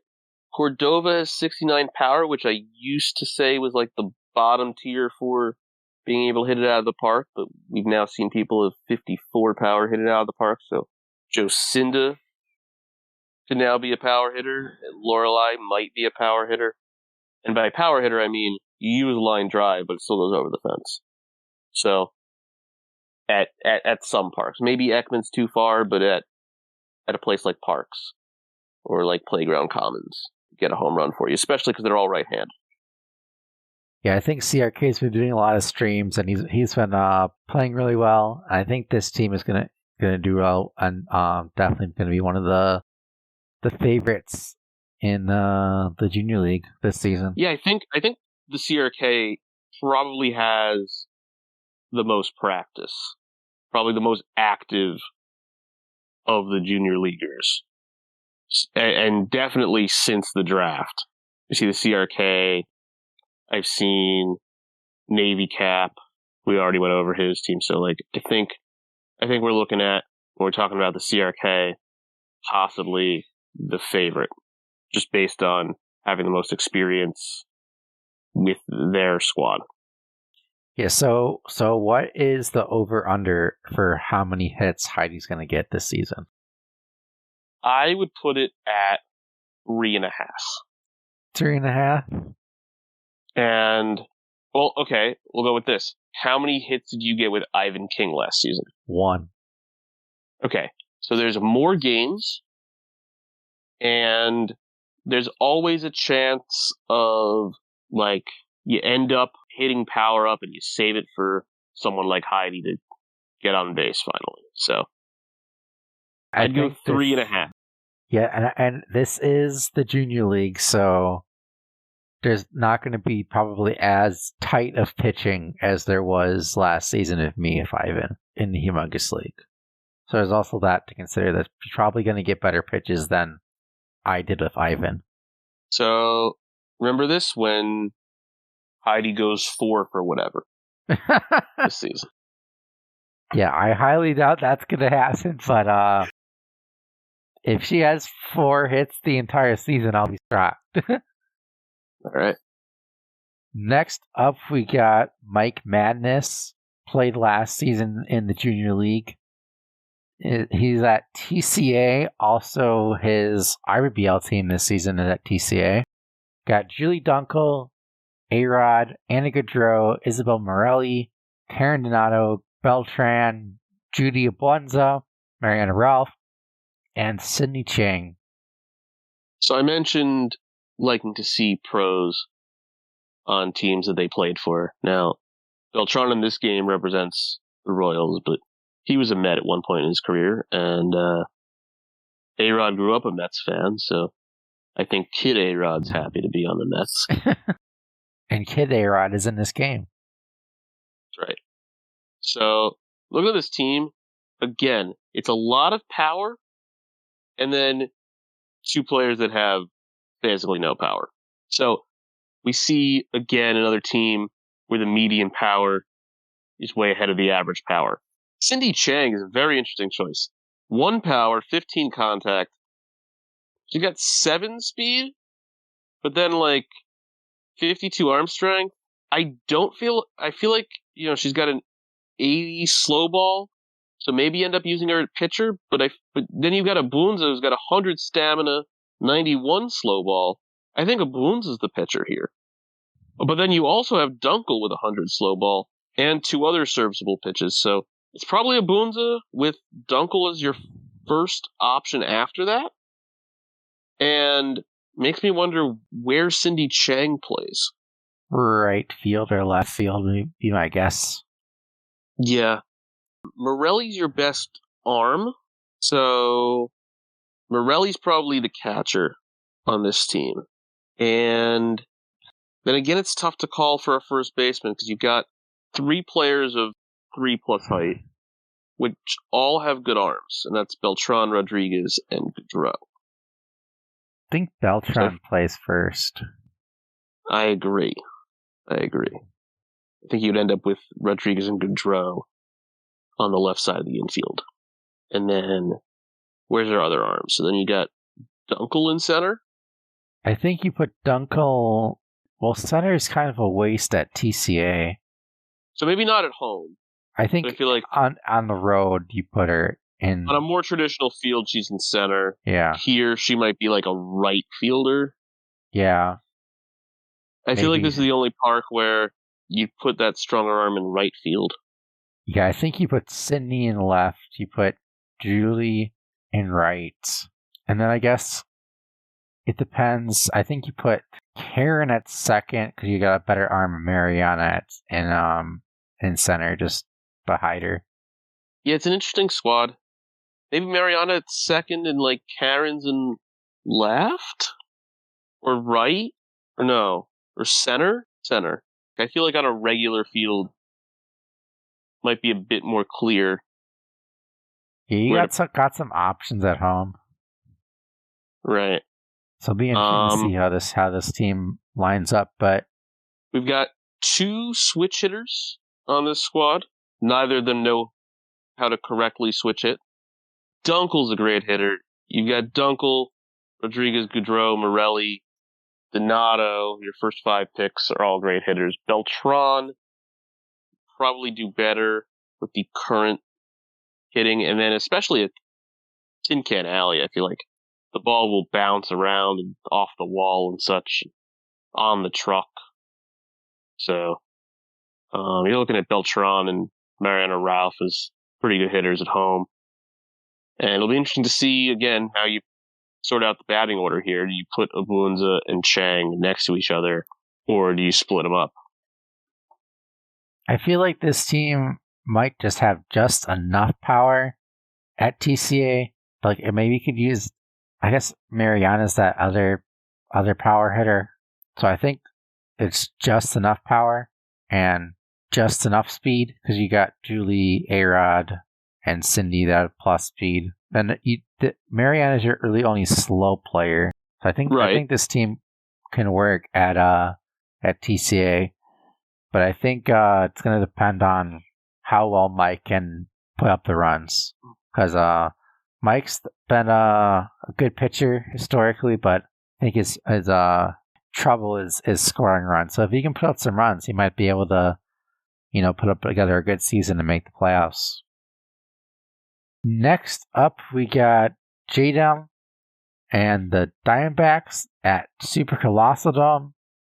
Got Larry Walker, Barry Bonds, Alexis Weiss, Jeff Bagwell, Holly Franklin, Alex Gonzalez, Raquel Cullen, Diana Hayes, and Stacy Gordon.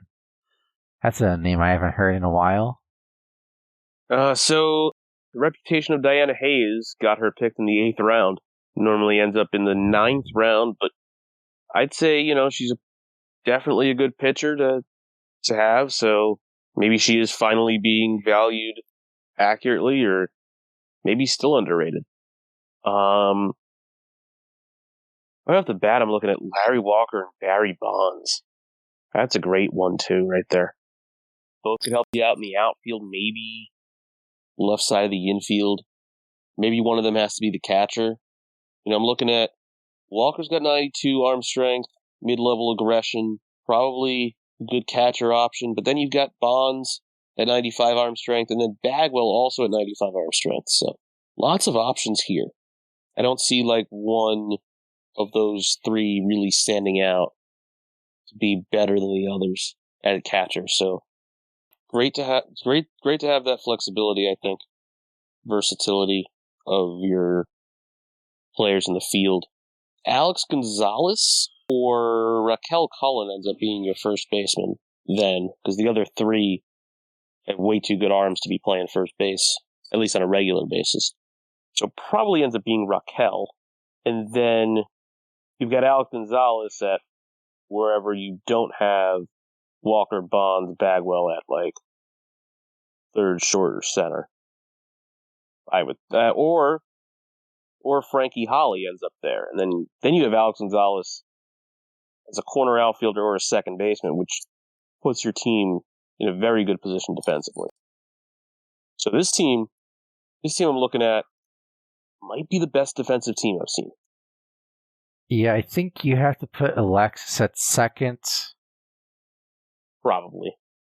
But other than that, I think and Stacy Gordon you got to put probably in right field. Man, this is a great team. But yeah, I think this team kind of got a lot of power, I would say upper mid power, kind of the 80s. Yeah. Yeah, and I think, you don't have any 90, 100 power. You have so many. You got 5 over 80. And then after that, your next 3 are all over 60. So you've got some great hitters on this team. Wow. Yeah, I'm amazed at this team.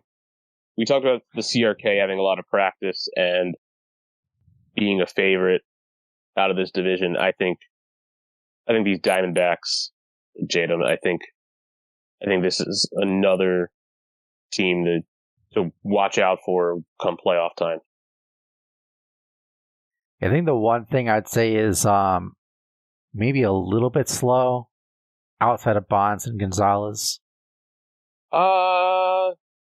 Not terrible. It's but like middle speed. Not terrible. Stacey Gordon is the lowest speed on this team, and she could play a position in the field decently well, decent at the plate to, hit to the gaps and at least get on base. So, and, we talked about the changes in the hitting. Maybe she can hit it deeper than we think, and you don't have to worry about the speed as much. Yeah, I guess that's good. This is I love this team.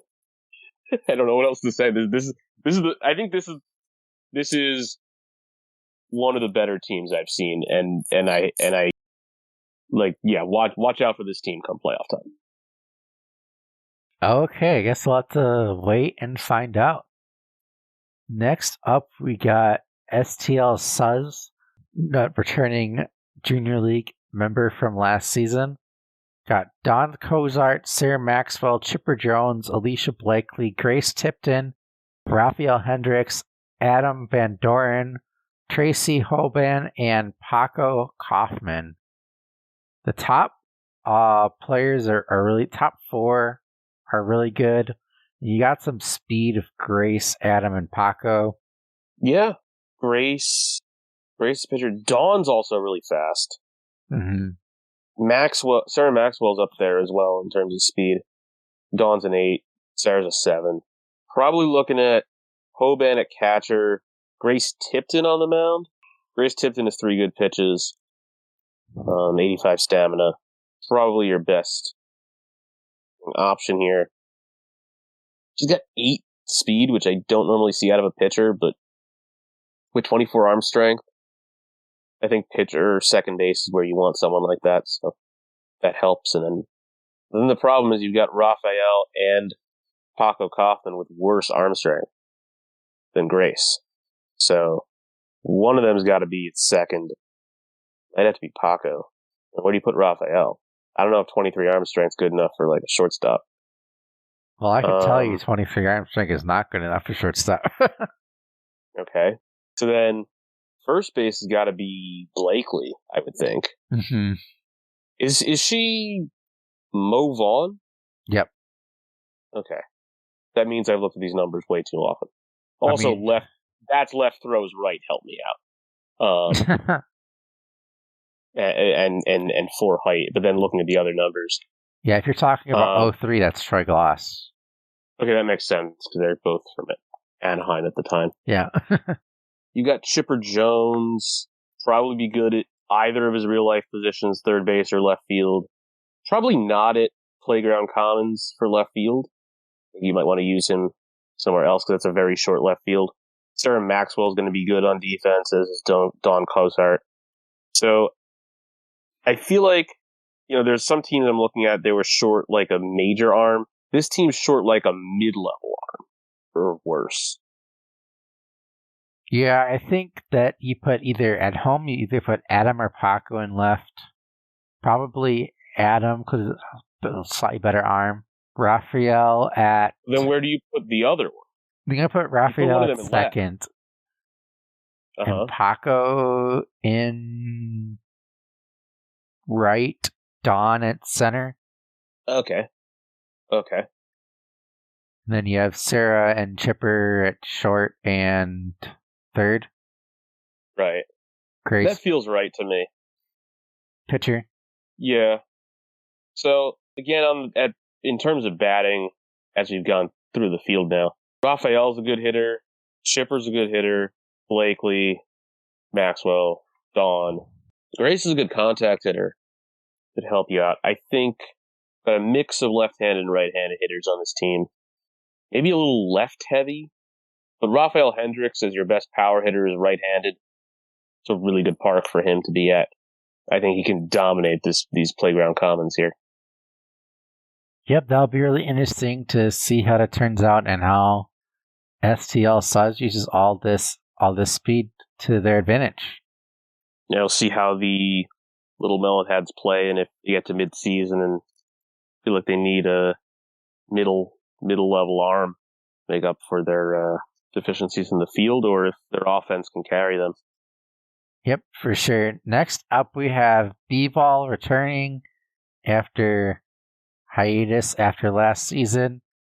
Going at the Padres again, this time at Steel Stadium. We got Tanya Lesko, Marilyn McDonald, Stan Olson, Rachel Buena, Earl Abbott, Dante, Ingrid Dahlman, Colleen Klinker, and Serena DeMonte. Definitely got a couple arms late. Has some good power with Tanya and Rachel.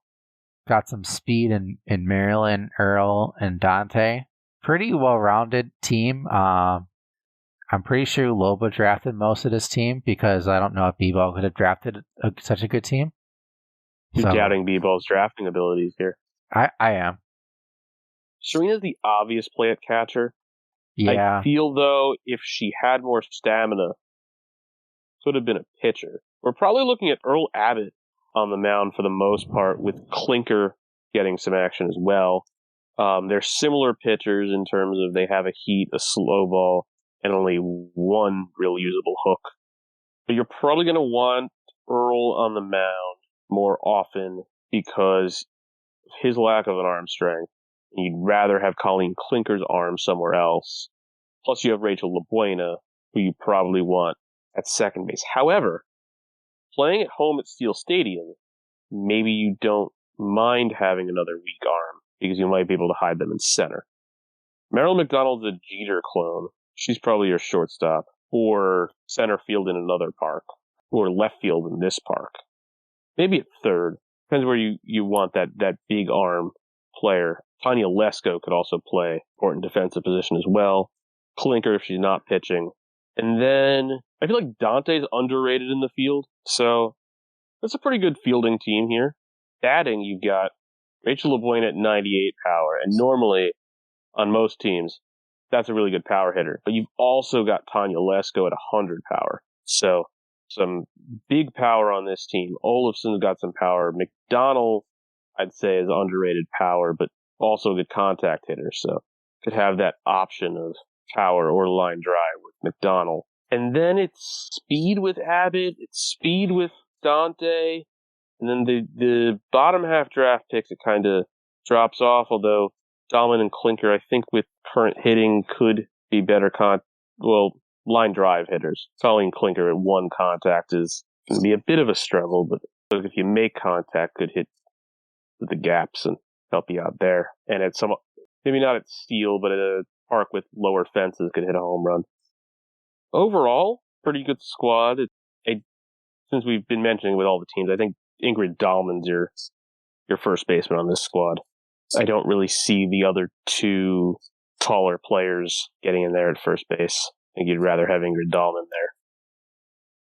Yeah, definitely got some defensive flexibility, and pretty much everyone can do something on offense except for Serena. Yeah. Having one kind of like hole in your lineup isn't too bad. You can work around that. Having 8 good batters is plenty enough to win in this league.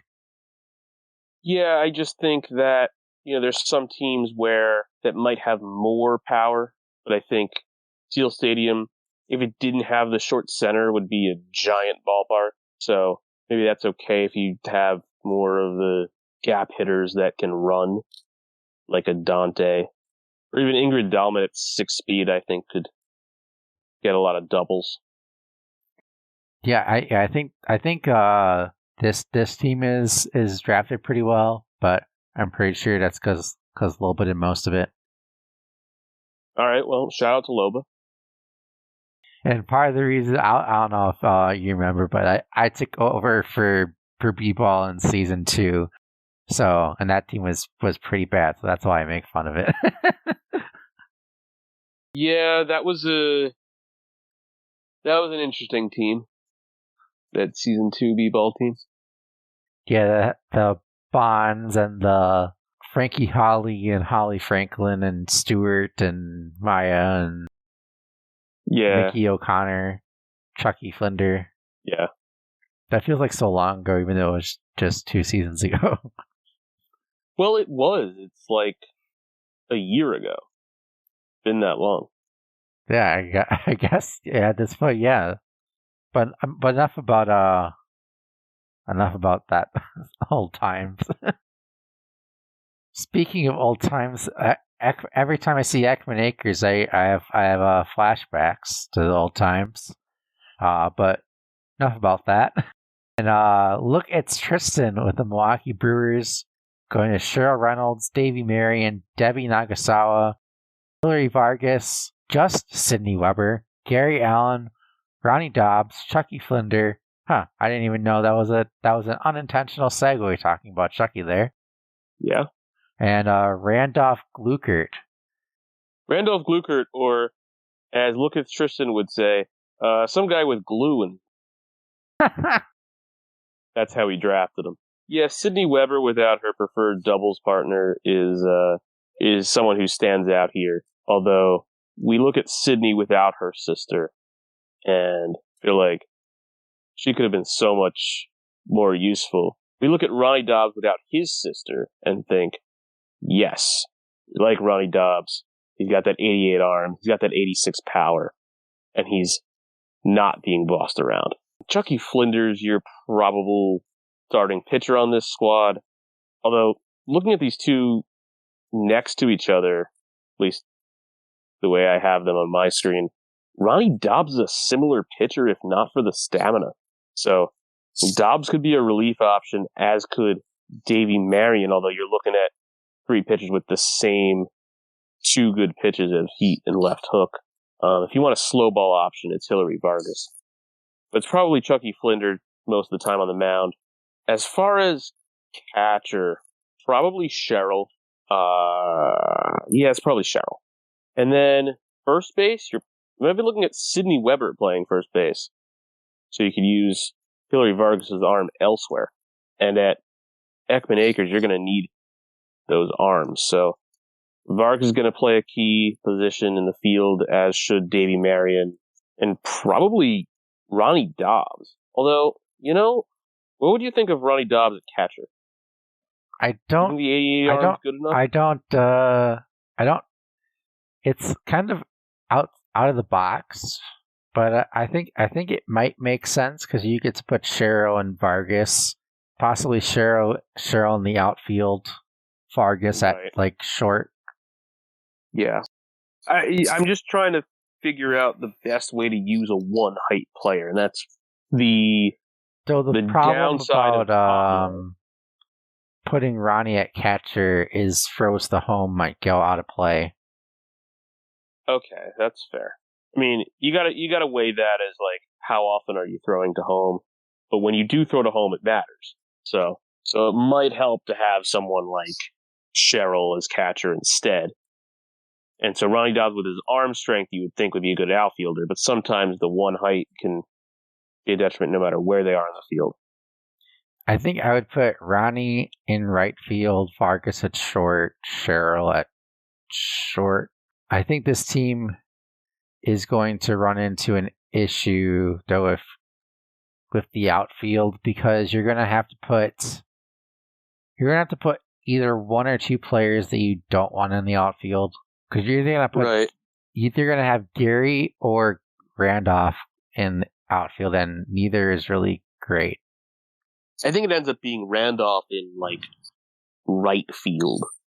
So if Chucky's the pitcher, and you've got Gary Allen probably at second base, and Sidney at first, then yeah, it's Randolph and right.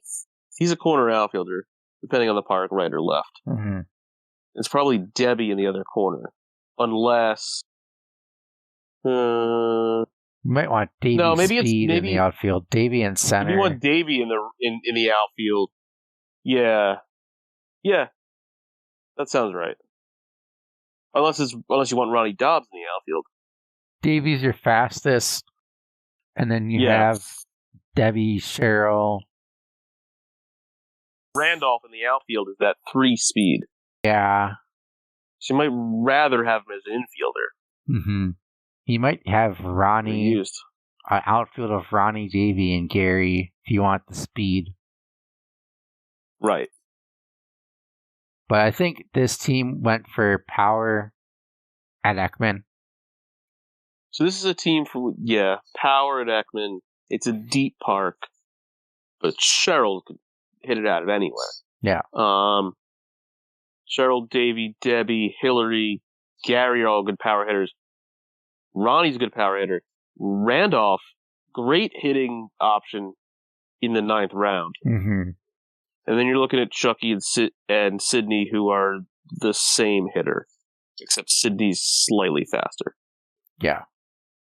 Yeah, I think I like this team, but I think it's kind of like it really is going to depend on how well they can hit. And it's the 3rd team so far that I've noticed that is all right-handed hitters. Team right-handed, all right-handed throwers as well. And Sidney, not with her sister, but with one of her clones, Chucky. Now, wouldn't that be something if, like, the clones got a boost? Well, would Chucky get a boost with Sidney, or would Chucky get a boost with another one of those clones? I would think it'd be with another clone. Interesting. We got to give these clones birthdays too. I feel weird looking at that birthday row and not seeing a birthday next to like Chucky Flinder. This guy doesn't have a birthday? I mean, it's probably easy enough to give them birthdays, but having the fight over what day each person gets, I think that would be the harder part of it.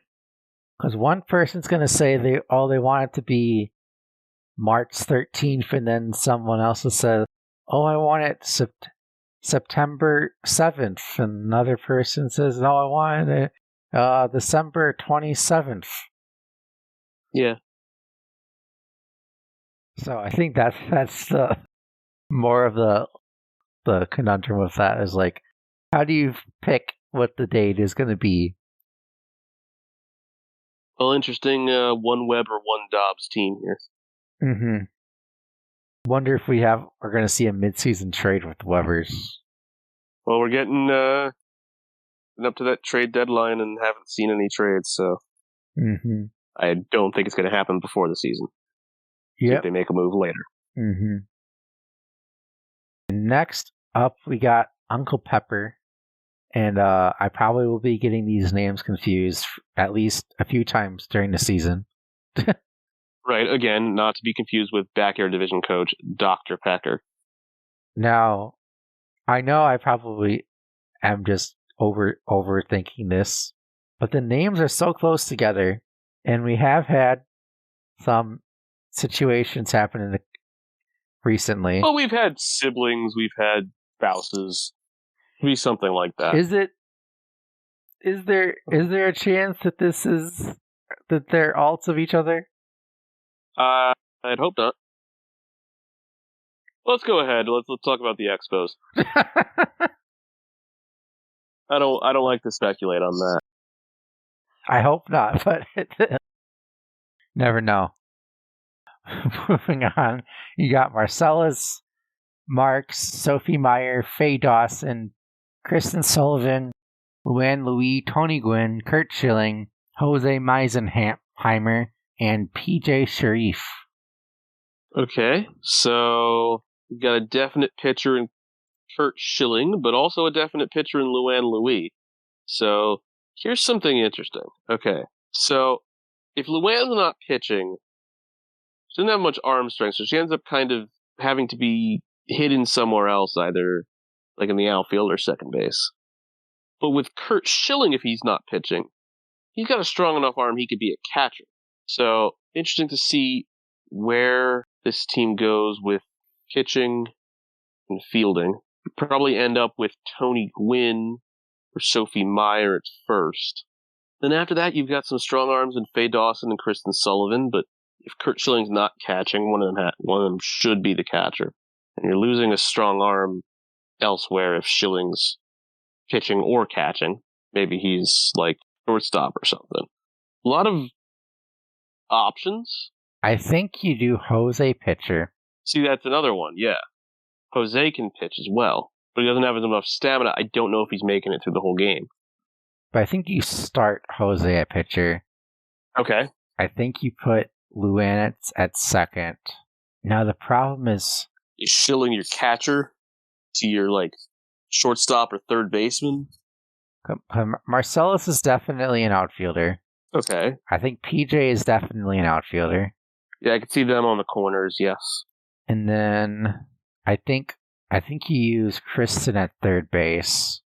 Kristen at third. So then Sophie Meyer, who is a Mark McGwire clone, is she a shortstop on this squad? Is she a center? I don't think she's an outfielder. Well, the thing is, Too slow. You might have to put Gwyn in like left field or something. So Gwyn's like a maybe center if you want to use Sophie at like. I was thinking Sophie first base. So Sophie's at first, yeah, and then Gwyn's in center, and then you have Faye and Kristen on the left side of the infield, and Schilling's your catcher. Yeah, something like that. It's going to be interesting to see how they. And then if you take out Jose and you put in Curt, Jose ends up at like shortstop or third. I would probably have another Luann or Kristen be the backup. You'd prioritize Schilling's arm at catcher and not use him at pitcher. Yeah. I think you're right.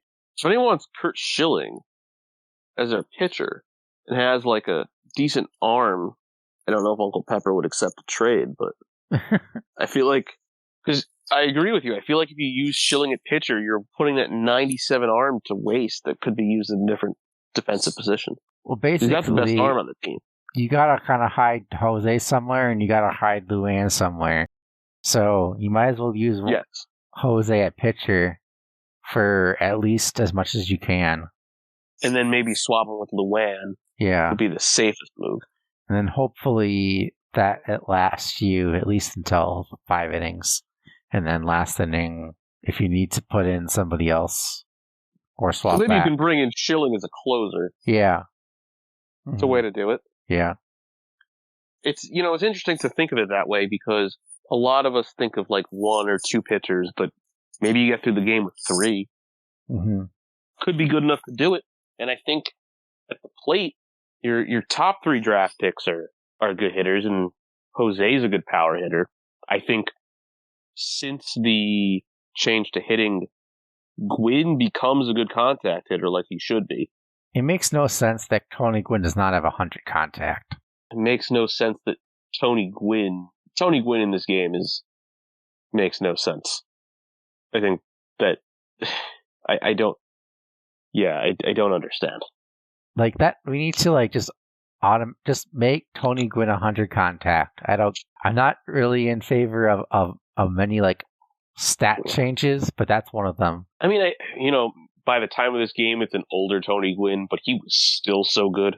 I think like he struck out less times in his entire career than like most players strike out in one season.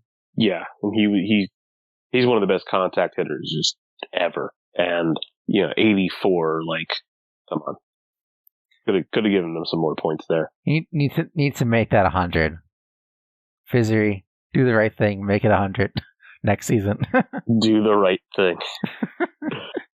Also, I'd love to see the Expos represented. That's a classic franchise that unfortunately had to move. I know they have now won a championship in Washington, but missed that Expos logo. Yeah, that was the I always like the Expos. Yeah. But that's enough about the Expos. Next up, we got eezy and the Giants at Super Colossal Dome. Got Mondesi, Ahmed Khan solo, no Amir, and you got no. There was the trade. They do have Amir. Okay, yeah, I forgot about They do have Amir in the trade with MontagnaMagica, so they have a boosted Amir Khan on this squad. Yeah, so thanks for correcting me on that. I forgot about that.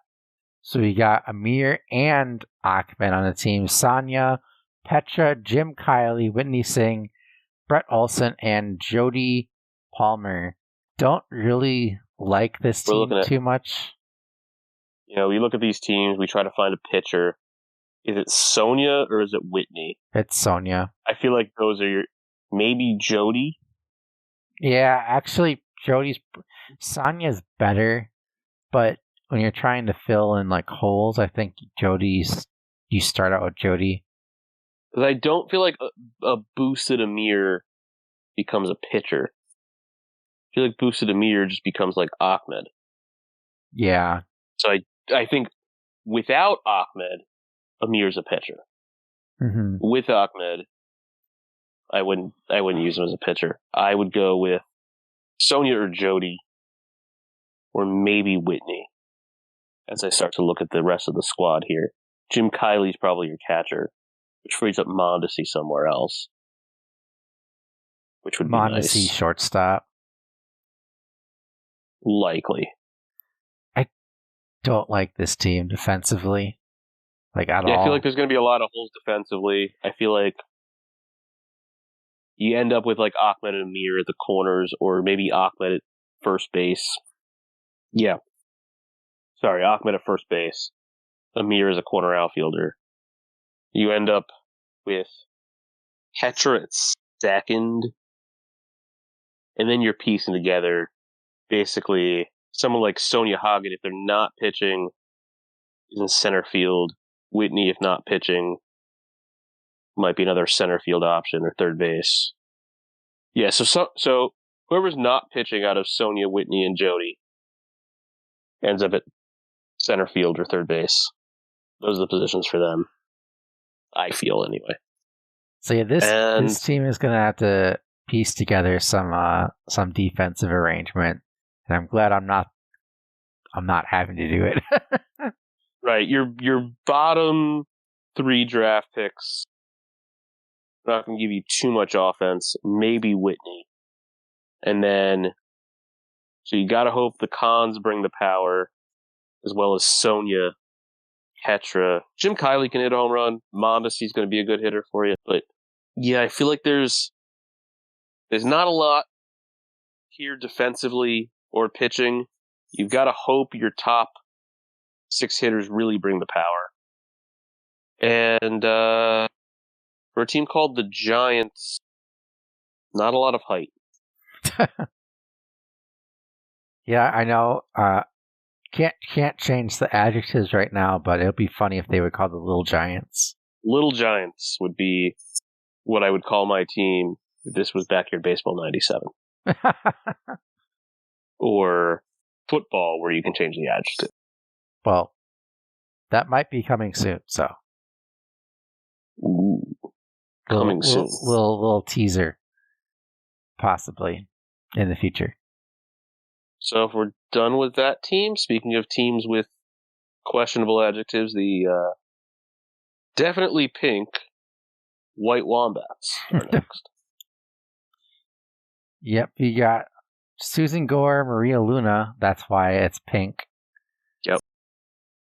Maynard, Angela, Ivan Rodriguez, Gwen Sears, Gail Weinman, Giga Chad Koppel, and Ricky Johnson. Okay, so looking at this team, we have pretty definite pitcher, Angela Del Vecchio. Although there's Chad Koppel, but pretty definite catcher in Pudge, pretty definite first baseman in Ricky. Ricky fell to the 9th round, which which I found interesting. People sleeping on Ricky. People sleeping on Ricky. He's got speed. He's got height. He's got a nice smile. People sleeping on Ricky. You've definitely got power in Susan Gore and a boosted Maria and Angela. Kind of falls down a level after that, but I think we can make this work. I think your top defensive position. I mean, Gwen Sears good on defense. Chet Couples good on defense. Maynard, Maria, Susan. So that's like 5 players you can put into top defensive roles, not even including Pudge, who I already decided should be catcher. And you don't have to use Susan or Gwen at first if you have Ricky. Mm-hmm. So that's good. And then you end up with Gail Weinman at second. I think that's a good defensive team. Yeah, I think you're gonna have some flexibility. I think you put Chad at third, and then depends who you really want. You got options between short and the 3 outfield positions, between whatever you want in Gore, Marina, Maynard, and Gwen. I think I end up with Gwen. Personally, I'd probably put Gwen at shortstop, as she's the most aggressive of the remaining 4, and I think that arm's good enough for shortstop. And then you've got a strong outfield and decent speed in the outfield. I think 6 is enough speed for Susan Gore in the outfield, especially for a corner outfielder, since you have Maynard in center. Yeah, I think on defense this team is fine. I think on offense might be overall more of a contact hitting team than a power hitting team. So, and you got the speed at dirt yards, so I like that. This team. Yeah, watch out for a couple of power hitters. Susan, Angela, Maria. I think this is a good team here. And we all want to see Ricky get a home run. Of course. We all love Ricky. Again, everybody passed on him 8 times. It's disappointing. But, we looked at a previous Dirt Yards team and weren't sure that it was the right field for them. I feel like this team can do well at Dirt Yards. Now, maybe the problem, I mentioned Dirt Yards, and then I said something about aggression. I said something earlier about aggression where maybe you wouldn't want an aggressive player. Maybe they run past the ball. So maybe Gwen Sears at shortstop for sure away from home, but maybe at home you might want to look at Maria Luna. Something to think about. Yep, for sure. Next up, we got ThePabloSanchez, and just as the name fits, he's got Pablo Sanchez himself, Wendy Parsons, Tony Delvecchio, Timmy Unger, Wing Kwan, Chicken Wing Kwan, Arlene Perez, Scotty Roth, Esther French, and Olive Hussein. This team is really, really interesting. I don't understand why Wendy Parsons was the second overall pick, because I think Wendy was like a 5th rounder, or I think Pudge was like a 5th rounder on the team you just looked at. Yeah, Pudge was a 5th rounder. Pudge was a 5th rounder, and Wendy is a Pudge clone, I believe. Yes. So that seems like kind of a waste. I think Tony might have been slightly early, and then okay, well, yeah, maybe, because Angela was a 4th rounder. Yeah. So Tony in round 3 seems early. Now they're in the same division. This will be a great matchup between the Wombats and the Dodgers. See the Delvecchios go at it. Ooh, that would be a good game. Wonder if you can get that for match of the week or something. That'd be cool. Keep that in mind. Yeah. Yeah, I think that obviously he has Pablo in his name, so he has to take Pablo, but I think pretty much everywhere else, it's most of these players were drafted a round early or more. So I have no problem with Pablo being taken 4th overall. I think if you like Pablo and you want to take Pablo, go for it. I think he's worth that value. Wendy Parsons at pick 45 was definitely early. Delvecchio at pick 64, slightly early. So you're missing a traditional second round pick there. You also got 3 different people I look at and say, this is a catcher, which then means those people can play elsewhere and help you out on other spots on defense, which is fine. So it's probably going to end up, okay, maybe I should hold off on catcher, try to figure out who the pitcher on this team is. Esther French. Oh, okay. Yeah. So it's Esther at pitcher. Then we'll look at catcher. And it's either Wendy, Tony, or Scotty. I think you put Scotty, and then maybe Tony plays first. Wendy plays short. Okay. So your only 3+ height player is Tony Delvecchio. So if you put him at first base, you got a 100 arm player at first base. Then your other good arm, you got to use one of your other good arms, catcher. And it's Scotty. Right, so then Wendy, you said shortstop? Shortstop or third? Yeah, maybe you end up with, like, Pablo at third. And Wing Quan at Steele, but other places at center. At Steele, you'd probably put him in left. Maybe you want Pablo in left or right at Steele Stadium. Just how deep those Or even you could put parts are. Pablo at center at Steele. I don't know. I feel like he's got a good enough arm that it's a bit of a waste. Because you've got to find a spot for both Arlene and Olive. And at home, I think you can do that with one of them in center. Yeah, I think Arlene's good enough to play a corner outfielder. Probably right field at Steele. Left field at, like, Parks or Playground. But I think this team is just, like, the overdrafted players. Like everyone's at least around early. Everyone's a slight bit early, so you're going to be carried by Pablo on offense. Not saying that the other people can't do well. I feel like your top 4 picks are all good offensively. Arlene's pretty good.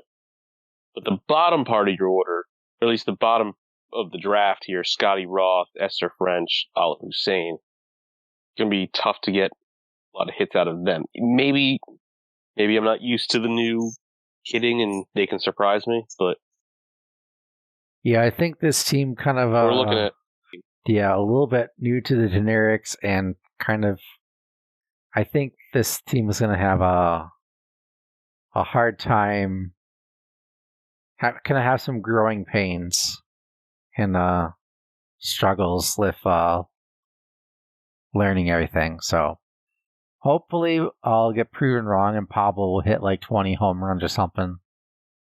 Yeah, maybe that's all you need. Maybe you just need, if you have, say, Parsons or Delvecchio ahead of Pablo in the order, and they get on, Pablo can at least drive in another run by hitting it over the fence, then that can help you out every couple innings. Yeah, so hopefully Pablo hits a bunch of home runs, but we'll have to wait and see how Pablo can do with Pablo. And if there was any confusion, this coach is ThePabloSanchez, as opposed to any other Pablos. Which we actually do have other Pablos. We do. So this is but not in the junior league. Clarification. Not in the junior league. Yes. So that helps a little bit. And then last up, we have MontagnaMagica at Playground with the Astros. Got Chico, Betty, Star, not Amir. Got traded for Sean Green, Randy Uno, Sheila Basanti, Raytron, Andres Ibsen, and Amy Bostwick. interesting having two of the same player, basically, actually exactly, for the last two picks. So that's kind of interesting. So Andres and Amy are Kimi Ekman clones. They are very, or at least Andres is. Amy looks the same except even slower. Interesting to see the trade of Amir for Sean Green, because I feel like before Amir was the best pitcher. And now I'm looking at it, and it's either Sean Green or Ray Tran. Maybe Betty gets on the mound a little bit. Yeah, Betty is Angela, so I think you gotta have Betty pitcher, maybe. So if Betty's pitching, okay. But then still there's no real catcher. No. And we've talked about other teams where there's no real catcher. And we talked about like Jose Canseco with an 80 arm at catcher. We don't have anyone with an 80 plus arm. So we're looking at Randy Uno as your best arm at catcher. And even if it's not Randy Uno, whoever is the catcher on this team is not going to be able to consistently reach second base. So you could look to steal against the Astros, although the Astros have a really fast player on their team in Star Moonbeam, so they don't have to worry about facing Star Moonbeam. Yeah, and they also had Chico, so that's another fast player too. So, yeah, Chico's fast, Sheila's fast, so there's some speed on this team. Sean Green comes in with a 6 speed, Ray Tran's at 6. But then there's Amy Bostwick at 3, so interesting team here. Maybe Andres and Amy at like, do you want them at like shortstop and second, or do you want them in like, does Andres have to play like right field? Sean Green's going to come in at like center field? I don't know. I think one plays third, but this team, other than Sean, doesn't have any height. So maybe that's why you need to make that trade. So Sean Green's your first baseman. Huh. Okay, so this team's hoping for some power. Everybody's a power hitter except Star, is what I'm looking at on this team. Now, again, power hitter can mean technically you use line drive and it's good enough to go over the fence and left field to play ground commons. But yeah, everybody's a power hitter except Star, so maybe that helps you out, and maybe really maybe that makes the difference because there's not a lot here on defense. So it's like Ray Tran's your pitcher. Maybe you said Betty's the pitcher, probably. So then like Ray Tran second. Star without a lot of arm strength, but at home could probably play left. Well, Star could be really annoying if she catches it. So I think you put Chico and Star in the outfield and just use all that speed. And then Sheila. Chico, Star, Sheila, and then it's then you're gonna have to put Andres and Amy at the left side of the infield. Wow. Okay. I mean, it's not great. You could. All right. So unless you have one at first base, you gotta swing for the fences with Chico and Betty, and you gotta get some power to make up for the lack of defense. Again, another team where there's going to be some high scoring games here. Yeah, the only thing you could say is maybe you have Sean at short and then Andres or Amy at first. I feel like it has to be the other way around. I feel like I'd rather have the height at first and the better arms at shortstop and third. Yeah, that's definitely gonna. Seems to be kind of a theme that a lot of people are favoring the bats and the offense over trying to make sure like each player has like a specific role on defense. Yeah. So we've gone through all the teams. And I mean, I mentioned as we went through the front yard division, the CRK and Jadom is the favorites over there. Did we mention a favorite in the backyard division? I don't think we mentioned that specifically, but I think you have to keep your eye out for the RBBL transfers in Shrews and Anjou. Shrews, I remember having some Anjou had monsters. Yeah. I mean that's more because of the coach than the roster per se. Tara had a really good roster, but we'll see how she does with playing with it. Yeah, I think there's a lot of I don't think that it's necessarily like one coach that like stands out or like one roster that stands out a lot in the backyard. I think it's going to be a lot of good competition. Might have a lot of records kind of in the middle. Right. Yeah, might be a lot of. I don't think you'll see any killer bat going 14-0, and I don't think you'll see anyone going 0-14. I think everyone's going to get at least 3 wins, and then probably everyone's going to have 3 losses.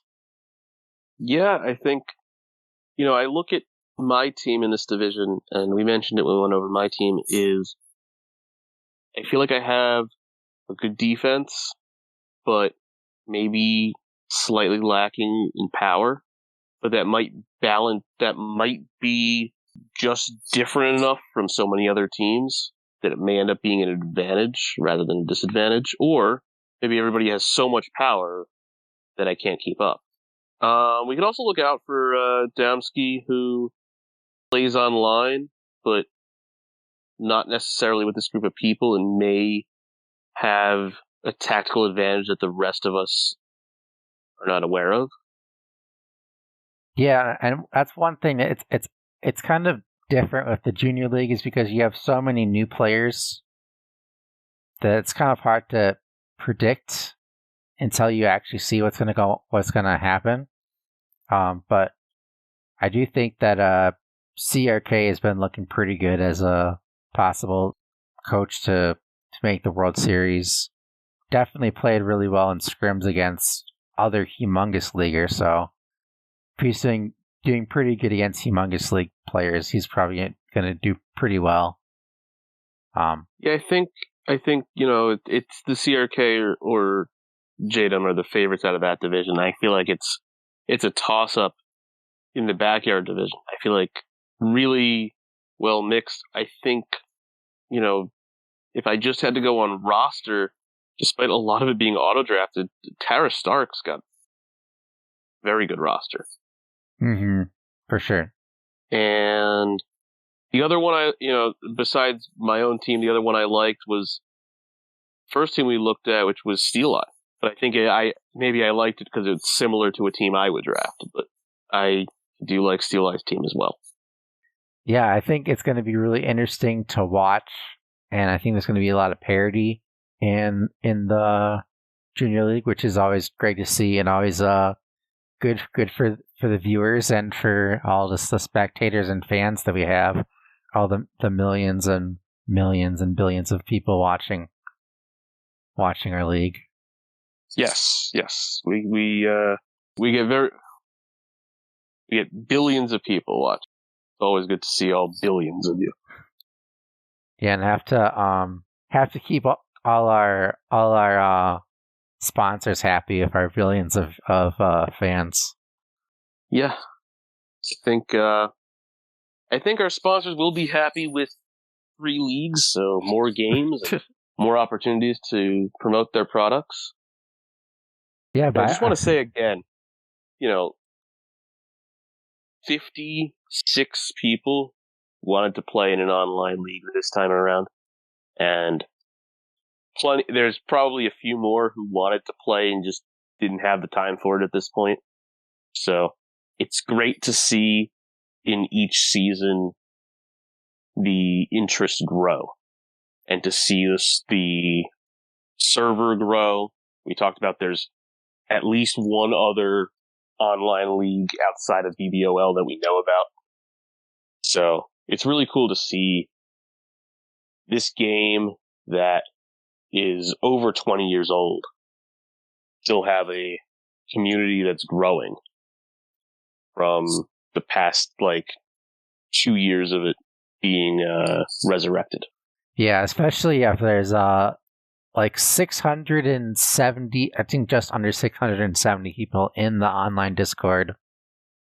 And yeah, like you said, 3 leagues, 56 players. I mean, in another year or two, are we gonna have 100 people sign up for season 8? I mean, if it continues to grow at this rate, it's possible. I think that would be cool. I think the more people that play, the more fun it is to play against other people and learn different styles, different tactics, and for everyone to learn. If you're new and you didn't get a chance to sign up for this season and you want to play, there's definitely people who want to play, especially as season games are going on, to get more practice. And maybe you want to play backyard football, or you want to play the kart racing game. We play a lot of games and a lot of fun in this server and in the Discord, and especially I feel with backyard baseball. And so it's great to see that this place keeps growing, and hopefully season 4 is even better than our past seasons. Based on how it's going, I don't see how it couldn't. Yeah, I mean, we spoke for a long time now about the Junior League, but man, the Humongous League seems to be in great shape, with no games played yet. A lot of chatter, a lot of trades, a lot of banter. Should make for a fun season. Yep, and next episode will be going over the Humongous League, and hopefully we'll be having Coach Hines, our Battle Hammer, to help me preview the Humongous League if schedules kind of work out. So hopefully that we can get that going pretty soon before much of the season is over with, at least before the first week is over with. So hopefully that'll be a lot of fun, and I'm excited to see how all 3 of these leagues. And thanks so much, DOW, for coming on. Really appreciate it, and thanks for joining the league admin team and for all the help you've done even in this little bit that you've been. Thanks for having me on, and stay tuned for Humongous League preview, and stay tuned for the season. Hopefully, if you're playing in this season, you have fun with this season. If you're not playing in the season, you get to watch. There's games streamed on Twitch at twitch.tv/Backyard Sportscenter. And we have fun with the live broadcasts, and I think it's a fun part of the community to have the match of the week. And now we might need to do 3 per week. It's possible. Possibly. Yeah. Maybe 1 from each league. I think that will make it feel special, especially for the new coaches. I know in the Super Duper League, I believe they're all new coaches. It'd be cool to highlight them as well. As them as well as the more experienced coaches. Yeah, for sure. But I think that's gonna do it for us in this Junior League preview. Thanks again, DOW. Best of luck in your season, and best of luck to the rest of the coaches in the Junior League and in the Humongous League and the Super Duper League. And hope to see you in the Discord or on Twitch or in the comment section of one of these episodes. So thanks everyone for listening, and we'll see you guys next time.